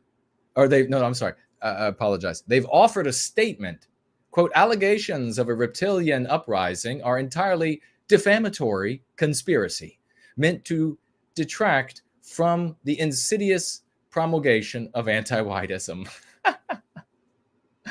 That's right. Well written. But he also goes on here with a more serious comment. He says, amid our celebration, let us forever remember what this day truly represents. Together, we have overcome all the hatred and power of billion-dollar platforms. We have endured censorship through malicious strikes, demonetization, and algorithmic discrimination. We have been libeled, slandered, defamed, and harassed. We have suffered the slings and arrows of truly outrageous fortune. Yet, we stand. That is the power of our love. It is the source of our courage, the fuel of our strength, and the essence of what we are. In memory, he adds to what he has written beautifully here, of Fraulein Dresden and all those we've stood beside. God bless the Westman. Well, God bless you, brother. Thank you so very much for that. Sugar, anything to say to anything I just read? And we got one more comment. I was just going to say that the key word there is allegedly. You do want to make sure you include that. You don't want to be sued by the reptile union or whatever they are. Oh, yes. Okay. That's right. The key word is alleged. We also have finally Axis writes here. What is Axis, right? I don't remember. It is clear this is the place to be. So Axis is new to the community, writes, it is clear, or newer perhaps, it is clear this is the place to be. Something extraordinary is unfolding here. The West has been wounded, broken, and burned up in the latter days of many past ages. Yet the West always has risen again, like a phoenix from the ashes, shining with ever greater glory. That's what's happening here. We are on the cusp of another era of rebirth. And with all the love and positivity the heroes and champions of this community bring forth, it is going to be the most glorious and beautiful era the West has ever seen. In the days and years to come, our ancestors shall weep with pride. I hope that one day I too will be able to live up to the extremely high standards set by the amazing people in the white positive sphere. I will strive to do so, even if my contributions are humble and modest at first. Well, thank you so very much. That is a beautiful testimonial, magnificent. And I know, I can tell, nobody writes like this with such passion and is destined for anything other than something truly marvelous. So thank you so very much for your service and for those fantastic words. Carlisle, anything to say to that, or any final thoughts? Oh, I thought that was beautiful, and I thought that it's always wonderful to hear such someone with such a positive spirit. A lot of people in these spheres get really negative because there is a lot of negativity out there, and it just goes to show what going free can do for people's hearts and how it can really help them get to a healthier and more positive place, a better mindset. Yeah, absolutely. And it's we're here going free. We're having fun. We're changing the world. and we do so incrementally, and we do so together. So that's how we're achieving our great goals. So Axis is going to do great things. But what you point out is this you see elsewhere, this all this doom documenting, and then they end up, as First Last says, like doom dissecting all this garbage. And when you do that, you suffer more and more white noir. You get sicker. And instead here we have a lot of fun. I mean, we talk about all these serious things, but we talk about how to remedy and address them, changing people's minds. And we also have a heck of a lot of fun. Like we talk about wild stories about groundhogs murdering each other for the weather. Exactly. And we want to know, like, what kind of like hardcore drugs are you actually doing? That's what I want to know. And how you end up in these conversations about Puxatawny Phil and groundhogs. It's not like I wrote a comedy book about groundhogs or anything. That's what I was going to point out, is that that you also have delved into the underground world of groundhogs, and how multidimensional and how violent in some spheres they can be. I mean, these are very complex creatures.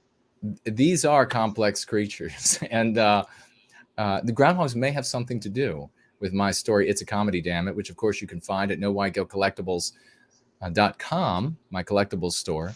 You can also find, of course, my other fiction, which is Prometheus Rising, Take Back Your Destiny.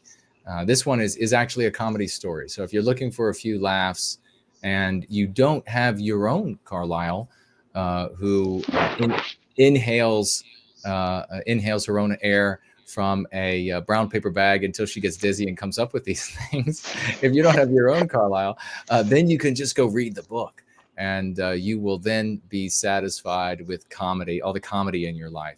When did you read It's a Comedy, Damn It? Oh, what are you going to say? Go ahead. Oh, I read it, I think it was 2 years ago, and I absolutely loved it. But I would like to point out that I did not come up with this story. It is an actual thing. Milltown Mel existed, and obviously Steve the groundhog existed as well. Staten Island Steve, yeah. Staten Island Steve, he existed too. Puxatawny Phil, he's the real deal. He's real. So this is, I did not create this, believe it or not. Sometimes reality is stranger than fiction. And this is a real thing. Now, of course, the mafia ties, those are allegations that are currently only being alleged by me.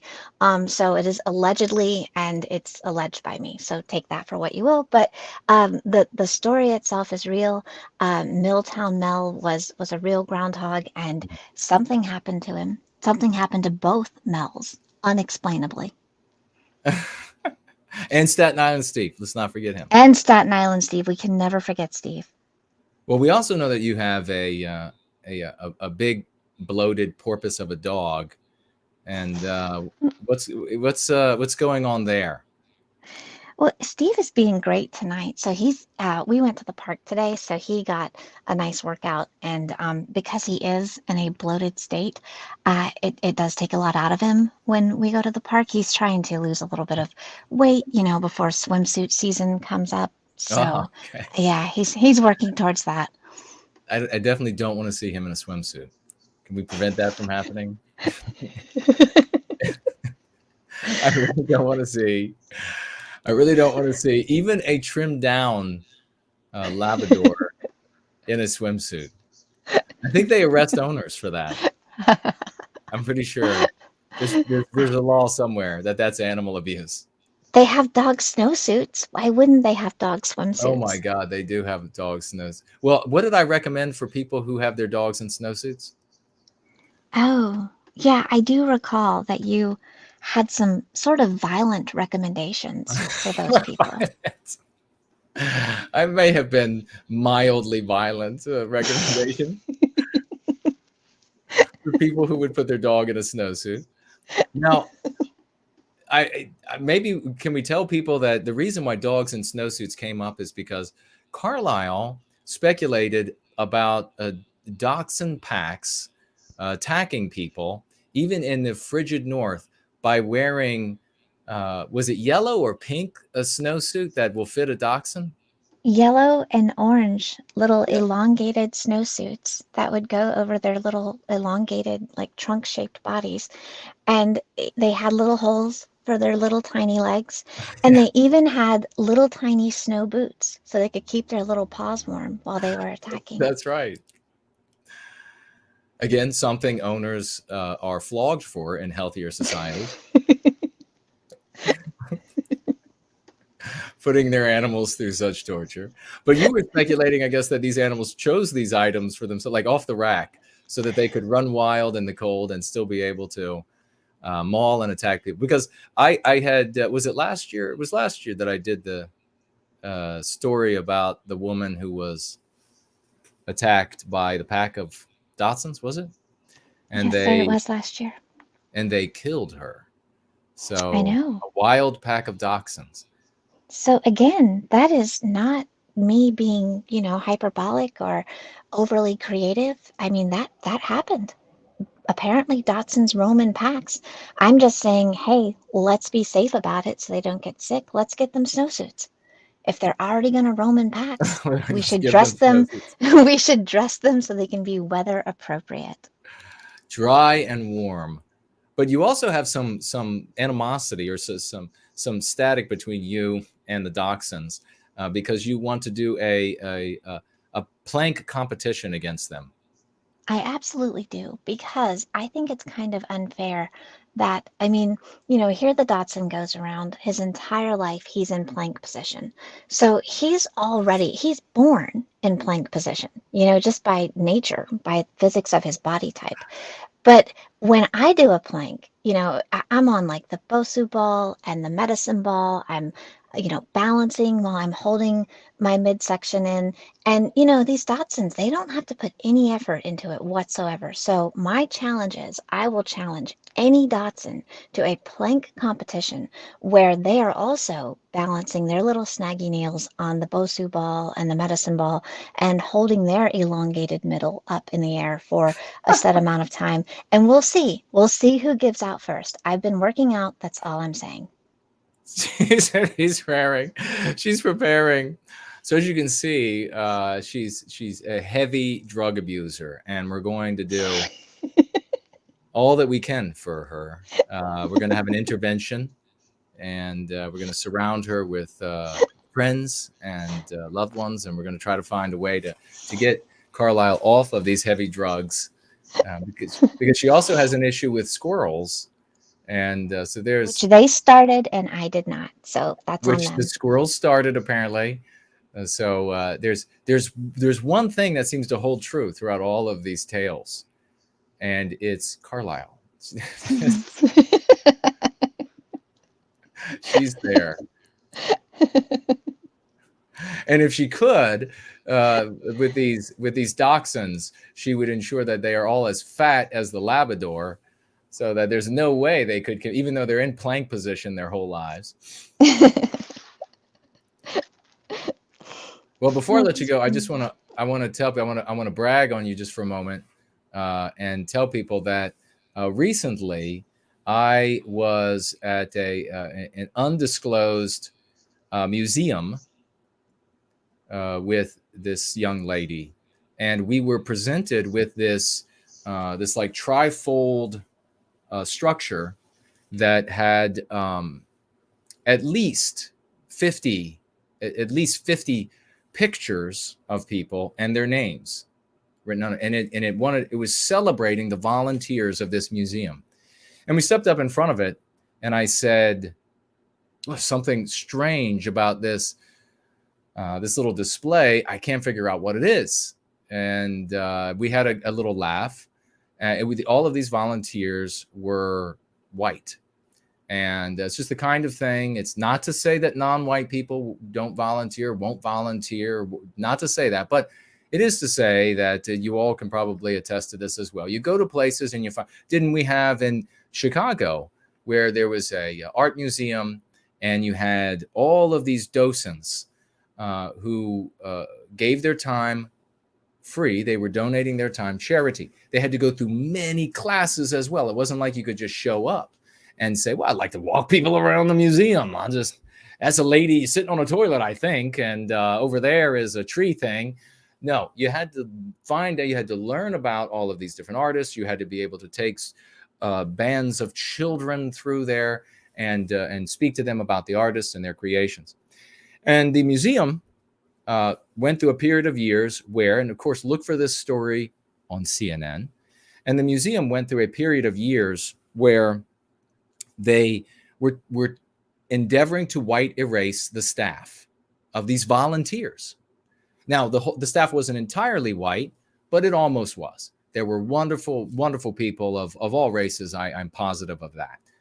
But it was predominantly white, and they didn't, and ladies as well. And they didn't like that at this Chicago museum. And so they finally got fed up with these little strategies. Remember all of these solutions they come up with? It's the solution to the white problem for the anti-whites is the way the solution for the Westman problem. That's how they see it. And they were trying to find, and it was just happening too slowly. So they finally just said, you're all sacked. You're all fired. And we're going to hire only non-white people. And that's what they did. Now, go to make sure that it's real. Check with CNN, check with other content producers, do the research yourself. We did read the story. I think it was from, what was the news source? It might come back to me, but it was a major anti-white media news source that we read it from. And it was everywhere. People were talking about it everywhere. So check it out. But so you go places and you see a lot of volunteers. Look at all the white people. Wonder why that is. And it just happens to be the case. Anyhow, you all may or may not know, and we're not going to go into any details, but Carlisle is a certified genius, and we were standing in front of this structure with 50 plus people on it. I'm thinking of these pictures that were about this big and names on the bottom, and for less than 60 seconds max, but less than 60 seconds. Because I joked around a little bit. I was like, what could it be? I can't quite figure out what is similar. And there's something speaking to me. Anyhow, and she's just, giggling away. And so sort of like busy at the same time. We get on an elevator, ride the elevator door opens, and this guy, I don't know who he is. This guy, one of the volunteers, steps in, and she says, hello, and then his name. I'm not going to say his name because I guess it doesn't matter. She says, hello, his name. And he looks kind of surprised because he doesn't know who she is. But he's like, oh, hello, and steps on board. And I asked her, I said, do you know everybody from the display? And she said, oh, yes. I know everybody from the display. So it's one of her talents. And it was amazing to see firsthand. So sometimes you hear people they'll say, oh, their IQ is so high or whatever. And then other times you get to see it. But thank you for showing up, Sugar. And we're going to take some calls. We're going to start Mr. V. He's got a lot to talk about. But did you have anything to say about the undisclosed museum, automotive museum? I was just going to say that thank you so much for bragging on me. And it was really fun being on. And I'm glad that everyone maybe got to laugh. And I hope that, as funny as it is, Mel was real. So we need to seek justice for Mel. And so it was a fun time. I enjoyed it. Thank you for having me. Absolutely, Sugar. And we'll have you back soon. But we're going to go to calls next, folks. Be right back. Thank you. Bye-bye. Drowning in the argument, the anti-white says, what exactly is anti-white?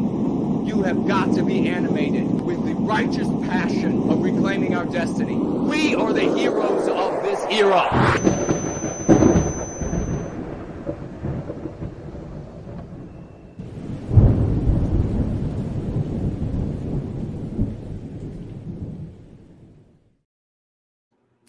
All right, first call is going out to Mr. V. Yeah, folks, try to imagine that. You look at a billboard, like a display of 50 plus folks, and then you come upon some stranger, and the person you're with is like, hi, person's name.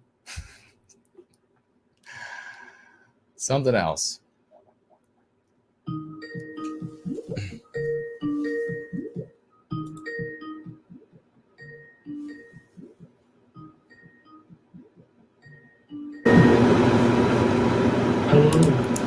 Hey, brother, let me move the mic.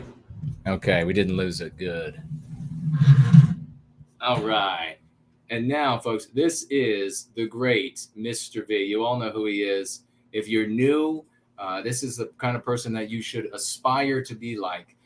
He's stepped up, self-selection, a magnificent servant to white well-being. And we're so very proud of him. And how are you doing, brother? What would you like to talk about? As always, brother, you are too kind. Too kind. Thank you so much. I really appreciate that. And let me just say, it makes me laugh when you said that, when you called Miss Cockatoo sugar.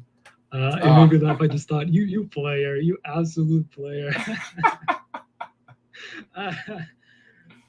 It's hilarious. No wonder, brother, that you got such a beautiful, intelligent woman who cares about the well-being of our people. I'm so happy for you. Oh, thank you for that, man. Appreciate it. Well, and speaking of that, I will use that to transition. If you would like to find a lady, how do you go about that? How do you go about finding a white positive lady? Well, join the GFC. The more people join GFCs, the more contacts you will have access to, the more we can start our social networks again, and the more you'll be able to meet women and men through your contacts in the GFCs. So we can, we can talk about, we were talking about mate selection before. This is a great way to go about it. None of this, nonsense with most dating apps and websites, which are awful. The only dating website that is approved is whitedate.net. All the others are anti-white. But if you want to, if you're wondering where am I going to find a white positive mate, it's by joining a GFC. So if you don't mind, brother, I'll go ahead and promote all of the GFCs that are available to our people. Please, let's do it. And I'll give a little bit of more detail about each one and about the GFC leader, if that is all right as well. Yeah, do it. Absolutely. Perfect. All right, so Anglo-America, his GFC is located in the Midwest, and the email for that is GFC of the US Midwest at protonmail.com. So write these down, folks. Get your notepad, better yet, open up a WordPad on your computer, write these down. Anglo-America's GFC for the Midwest, for the whole Midwest, it's GFC of the US Midwest at protonmail.com. And I've spoken to Anglo-America, great guy. He has a lot of great plans, especially for meetings. So if you're a person in the Midwest and you want to do in-person meetings, his GFC is just the thing for you. And we've talked about vetting. We've talked about what he wants to specialize in. That's the other thing I didn't get to yesterday, brother, on the after party's anniversary. The other plan for the GFCs, along with getting everyone on the same page about vetting, about safety, about platforms, about how to, have a really good start and a solid foundation for each GFC is a specialization, what each GFC will be focusing on. We're all going to do the Go Free practice because that's at the core. But then I've noticed by talking with different GFC leaders, some people want to do in-person meetings. Some people want to focus on outreach. Some people want to focus on culture creation. Some people want to focus on translation. So each of these GFCs is going to have a different flavor and a different main focus, if you will. Fantastic. Please continue. Then there is Patrick of Southtown. His GFC is in California.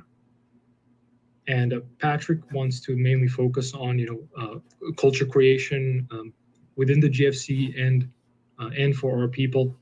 Patrick's a great guy, lots of fun to talk to. Really had a blast talking to him, and I look forward to when he and I will speak again. all of these people that I'll mention, of course, we're all in the same group. We're all in the GFC collab group, so we can keep in touch and we can collaborate, etc. So Patrick of Southtown, he's in California. I think, if I'm not mistaken, Patrick is the one with the highest number of members in his GFC. Nice. So email, I think he's got the top score right now. I could be wrong, but I think it's him. Email california.gfc@gmail.com. Once again, Patrick of Southtown, his GFC's in California. Email california.gfc@gmail.com. Next is Lycomedes, and he is all the way in Norway. The email for his is ngfc@protonmail.com. So the letter ngfc@protonmail.com. And Lycomedes has already started recruiting people, for example, online by checking the comments in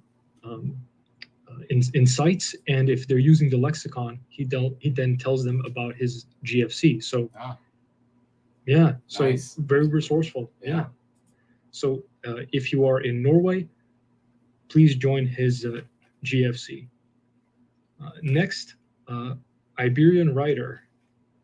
So he has the Southwestern European GFC, and Iberian Writer, his GFC is mainly focused on translating the lexicon, and he is targeting Southern Europeans in Europe and diaspora. So he says here that the target groups are Spaniards, Portuguese, Italians, and diaspora, such as Argentina, South Brazil, etc. But everyone is welcome. The main purpose is translation of the lexicon. And you can join Iberian Writers GFC at iberianwriter@protonmail.com. So that is iberianwriter@protonmail.com. A great guy too. Had a blast talking with him. A fellow Iberian like myself, and yeah, just a really smart guy, very clever, very sharp thinker. So I think his GFC will go very far, as I think all of these will go. So join Iberian Writers GFC. Next, Franklin Peanut. He has the Virginia GFC. That is the one that is closest to you. Yep. Franklin's also a great guy, very clever, very sharp guy. Email for his is virginiagfc@protonmail.com. I'll repeat that again, virginiagfc@protonmail.com. So if you are in Virginia, join Franklin Peanut's GFC. You will definitely not regret it. Next up, No White Guilt Clips. His GFC is in New England. So if you would like to join No White Guilt Clips GFC from New England, it's newenglandgfc@gmail.com. I'll repeat that again, newenglandgfc@gmail.com. And everyone is seeing how much work, how much dedication, how much consistency No White Guilt Clips has put into the work that he does, clipping Mr. Köhne's videos, all the activity that he's got going on, and his social media, etc. So you know he's going to bring that same dedication and consistency to his GFC. So it's a great one to join. And the last GFC that I have, which is the newest one, so this is a new announcement. It's by Western Associate. And if you recall, Western Associate is the gentleman in charge of Western Market Direct, which was recently announced on the Going Free stream. And his is the Florida GFC. Now, the main purpose of his GFC for now, he has plans to expand it, but for now, it's for a specific kind of outreach. It's job posting outreach. He wants to change the anti-whiteism in the business world and in the economy. So if you are looking to practice outreach, his GFC for now, the main way that they're going to practice going free is by job posting outreach. And you can find out more about that by emailing him. and the email is jpot33jackson@aol.com. I'll repeat that again, jpot33jackson@aol.com. And he writes, applicants are to introduce themselves and share why they want to join. So when you email any of these GFCs to join, do not share your legal name. We do not want to know your legal name. Use a pseudonym, use a email that you consider to be safe, and let people know, hey, I'm interested in joining your GFC. I heard about it here. And let them know just 1 to 2 sentences why you want to join their GFC, and then they'll fill you in on everything. Any questions you might have, what their vetting process is like. None of the vetting is meant to be invasive.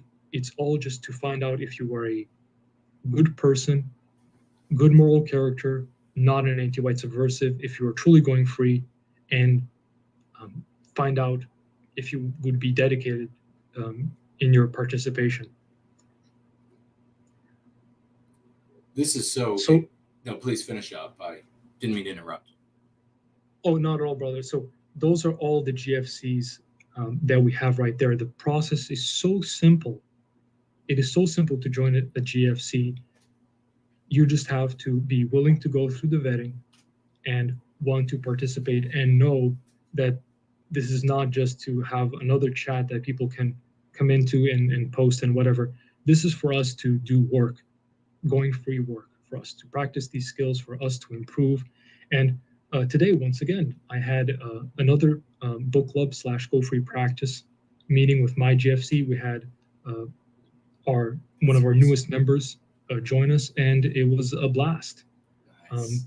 It went all the way until the close to the beginning of the Going Free stream, because there's just so much to cover. Wow. And anytime we get together, I mean, I have to go by 10 to 15 pages because there's just so much great stuff in Go Free. And we all learn so much from each other. We break things down. Today we went through the various meme curatives. We talked about the saying that we are the elect of our people. We break things down and we analyze them to such an extent. I mean, the Going Free gains are amazing. It's just incredible. Really, really good stuff. I cannot recommend it enough. Joining a GFC and getting a practice together, doing a weekly call if your GFC leader has the time to do so. If he doesn't have the time to do so, because here's the other thing, all of these people who stepped up to do a GFC are already active and busy doing other things. They stacked more on top of all the work that they're doing for white well-being. The least that our people can do is join. The least they can do is join. Honor these great champions by joining their GFC. They're already so busy, and yet they added another thing. You know what Iberian writer told me, brother? What's that? That the reason why he created the GFC, it's because the spot was open and someone had to do it. Oh, wow. That is great. That is fantastic. Yeah, that's the right attitude. Right on. Yeah, absolutely. Just stepping up. All of these guys, I'm so proud of all these guys, and I'm so grateful for them also taking the time to talk with me and to be willing to collaborate. It's just really hits me in the heart. It's absolutely fantastic. So please, everyone listening, I'm asking from the bottom of my heart, please join a GFC. Please. It's crucial for the recapture of our destiny.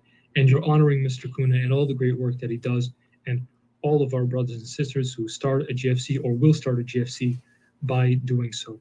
And you can also claim a lot of glory by starting a GFC for your country or your region and making it the best that it can be. Beautifully said.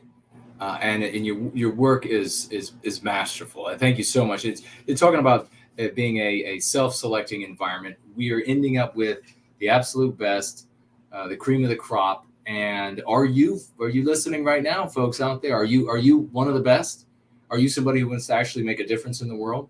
Because these are the tools that are working in society, working for people in their own lives. And when they go out and have conversations at work, would you like to win those conversations at work and with friends and with family? Would you like to win those conversations? Would you like to be the moral actor? Would you like to send the anti-white running away with his or her tail between his or her legs? Then you've got to employ the strategies that we use here, the lexicon, dialectics, the concepts of going free. And it can be very easy to get started, and then you stick with it. You can have a going free friend, and you really must consider joining a going free club. And they're sprouting up everywhere, as you just heard from Mr. V. And this is how we rebuild our communities. Made a great point at the very beginning when we first started the call, that are you not able to find a quality mate? Well, it's because we live in this deracinated anti-white hellhole of Western civilization today. We are rebuilding our communities with healthy people. I mean, you want to meet somebody, you want to meet a partner, somebody that you can potentially spend your life with. You don't want to meet somebody who's going to want to talk endlessly about something in the rearview mirror, about something, and then just complain and use a bunch of just foul words and thoughts about other people's and etc. You want to meet somebody who is going to be a joy to get up in the morning and to be on a mission with in this life, to take on something like antiwhitism, to try to achieve and grow and be involved in what is clearly the most noble and heroic calling of this age, and that is service to white well-being and putting an end to anti-whiteism. And Mr. V is one of our absolute best. Brother, any final thoughts before I let you go, at least this day? Well, thank you for taking the call, brother. And as always, you're absolutely spot on. And yes, this is how we're going to rebuild our community. There's so much benefit for you as an individual in joining a GFC. I could write entire pages on how it's benefited me so far. It's been absolutely great. I'm having a blast working on the GFC, and there's more to come. Every single person that I mentioned, every single GFC leader that I mentioned has big plans for their GFC, but they need you to join. And because of the vetting, because these are high quality people, they attract other high quality people to them. So if you're looking for business partners, if you're looking for people to do projects with, if you're looking for a mate, if you're just looking for friendship, if you're looking for brotherhood or sisterhood, GFC is a great way to get that. And that's all. I will leave it there. Thank you so much, brother.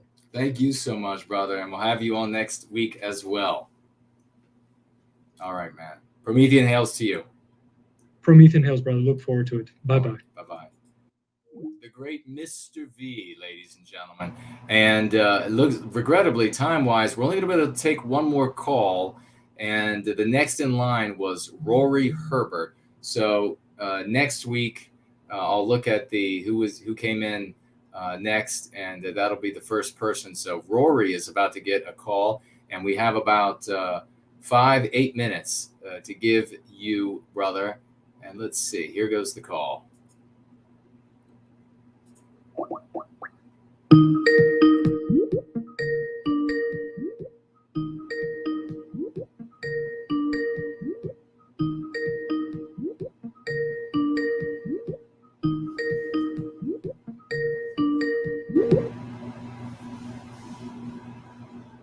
Jason. Rory, great to hear from you, brother. And you. It's been a little while. How are you doing? Oh, I couldn't be happier. If we had any more successes, I might float out of the room. I mean, it's awesome. But what's on your mind tonight?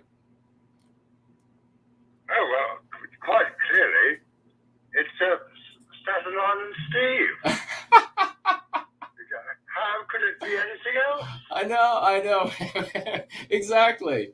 Well, tell us about Staten Island Steve and what you know in this mystery of groundhog on groundhog violence. Right. Well, I'll say this, Jason. Steve was lonely groundhog in the garden. My daughter had quite a few of them, maybe half a dozen or so. Well, okay. And then most of them just went on with their business, burrowing, popping up and down. But Steve was very different. He would come up in the morning and he'd look at the weather and turn his head around, and if he thought it was going to be bad, he'd go back down his hole. But how about that? What I was, absolutely. So he was obviously the one that was declared a danger, by the New Jersey mafia. And I was thinking during your stream, how would they possibly communicate, these groundhogs? It's a good question. Sorry, say again? It's a good question. Yeah. And it took me back to my days in the British Army. And I used to bounce Morse code signals off the ionosphere. Oh, okay. There was a thing called the skywave window, and you could only do it at certain times of day. In fact, the SAS did it during the Falklands conflict. Oh, okay. Interesting. From the Falkland Islands to Ascension Island, and then they were then bounced back from Ascension Island to their base in Hereford in England. I'm going off topic a little bit. Wow, that's interesting, though. Well, we were issued with this thing made by Köhne called a digital message handling device. And this was a device that you could put your message into it. It would shoot out a very short, brief digital signal. And again, you'd bounce it off the ionosphere. But it didn't always work. And in typical army terms, it became known as the dim head.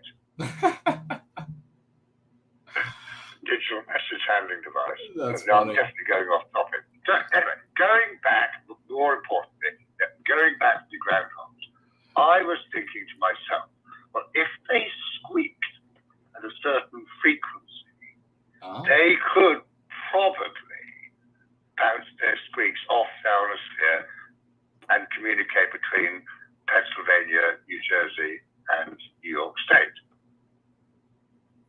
Well.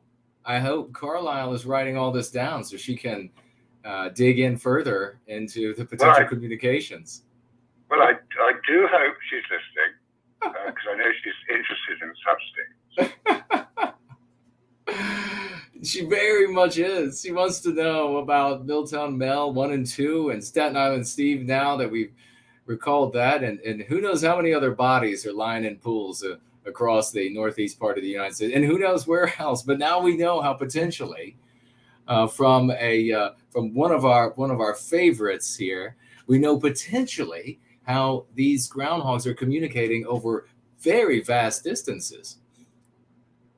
Well, that's the only reason I can think how they could possibly do it. But they'd have to do it at a certain time of day, as I said, during what's known as the skywave window.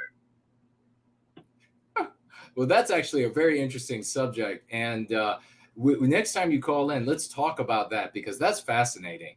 Those are some massive distances and that are covered with that. And there's quite a bit of science there. But I know what you mean when it comes to the military. You have these great gadgets that are supposed to work a certain way, and then they end up often, not always, but performing poorly.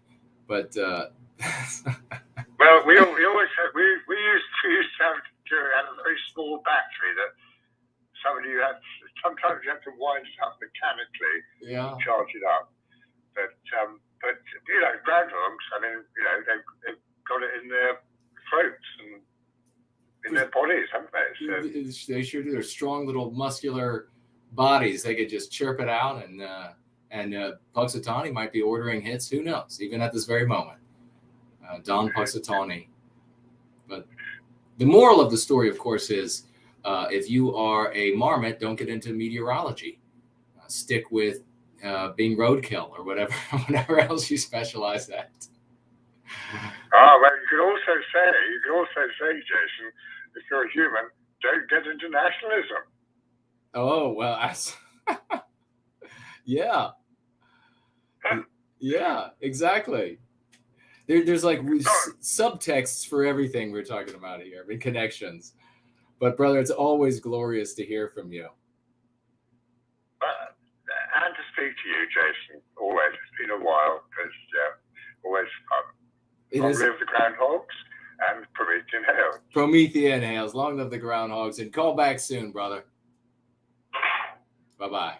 God bless you. Bye. Well, that was wonderful, wasn't it? Now we know. Let me see if I can touch this. Oh, it's okay. It still works. Now we know how potentially, in fact, I think Rory might be onto something here. Chirping off the ionosphere and bouncing the signals back. And that's how they're communicating over the long distances. Groundhog bodies. Maybe we're about to uncover, the biggest string of mafioso murders ever uncovered. And this will be far bigger than Geraldo's big safe, the big vault that had nothing in it. Or maybe everything was moved out by the groundhogs. Maybe that's what happened.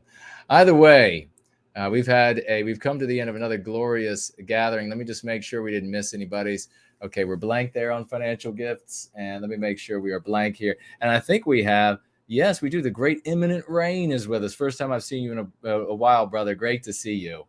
And oh, good. I'm glad I checked. Please get a round of raucous emojis together for, let's say, Jules, $25 financial gift. Thank you so very much.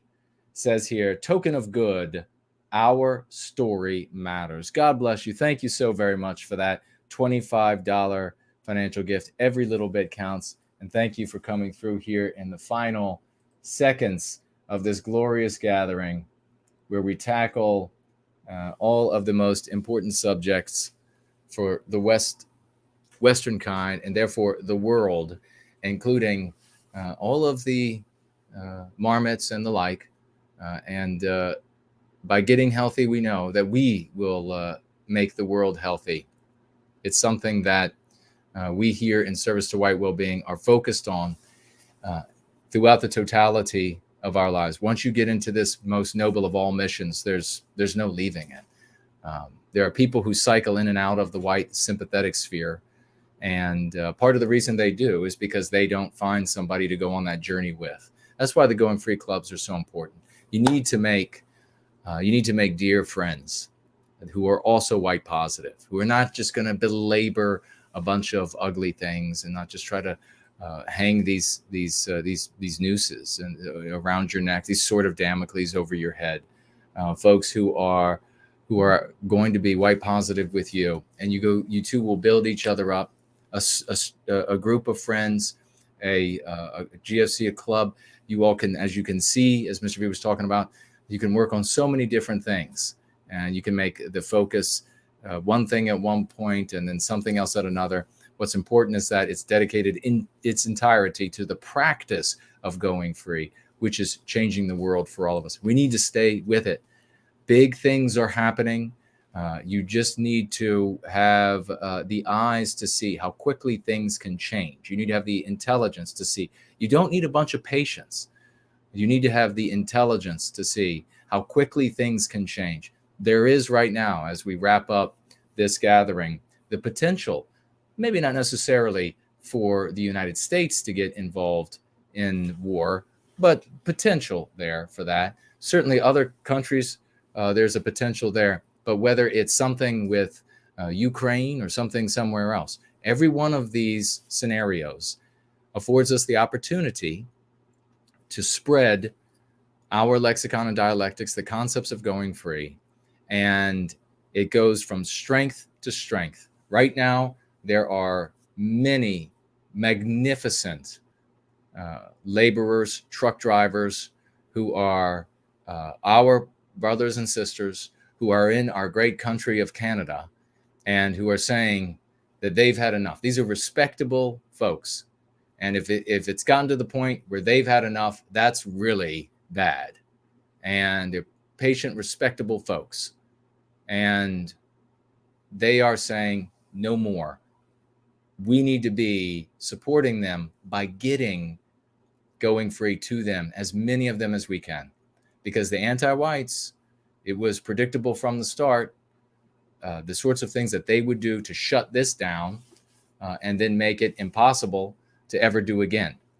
So we cannot allow conservative content creators, anti-white, conservative, Republican, and whatever it is, content creators, to steer these people down another blind alley where our people land in perdition, and they take their heads in their hands and they say they don't know what they can do. A lot of them are going to sound really silly at first with the kinds of things they say. That's just the way it is. They're stuck in the anti-white narrative. Get to them with the 5 key concepts. They're going to be talking on Facebook groups, on Minds groups, and all of these different forums. They're going to be these places. Get in there. Agree with them. Use the 5 key concepts, and you'll change the world. You might just save a life or two, and potentially it'll be a child's in the process. Do that, and your life will really have had a whole lot of meaning. I love you all. Let's go free.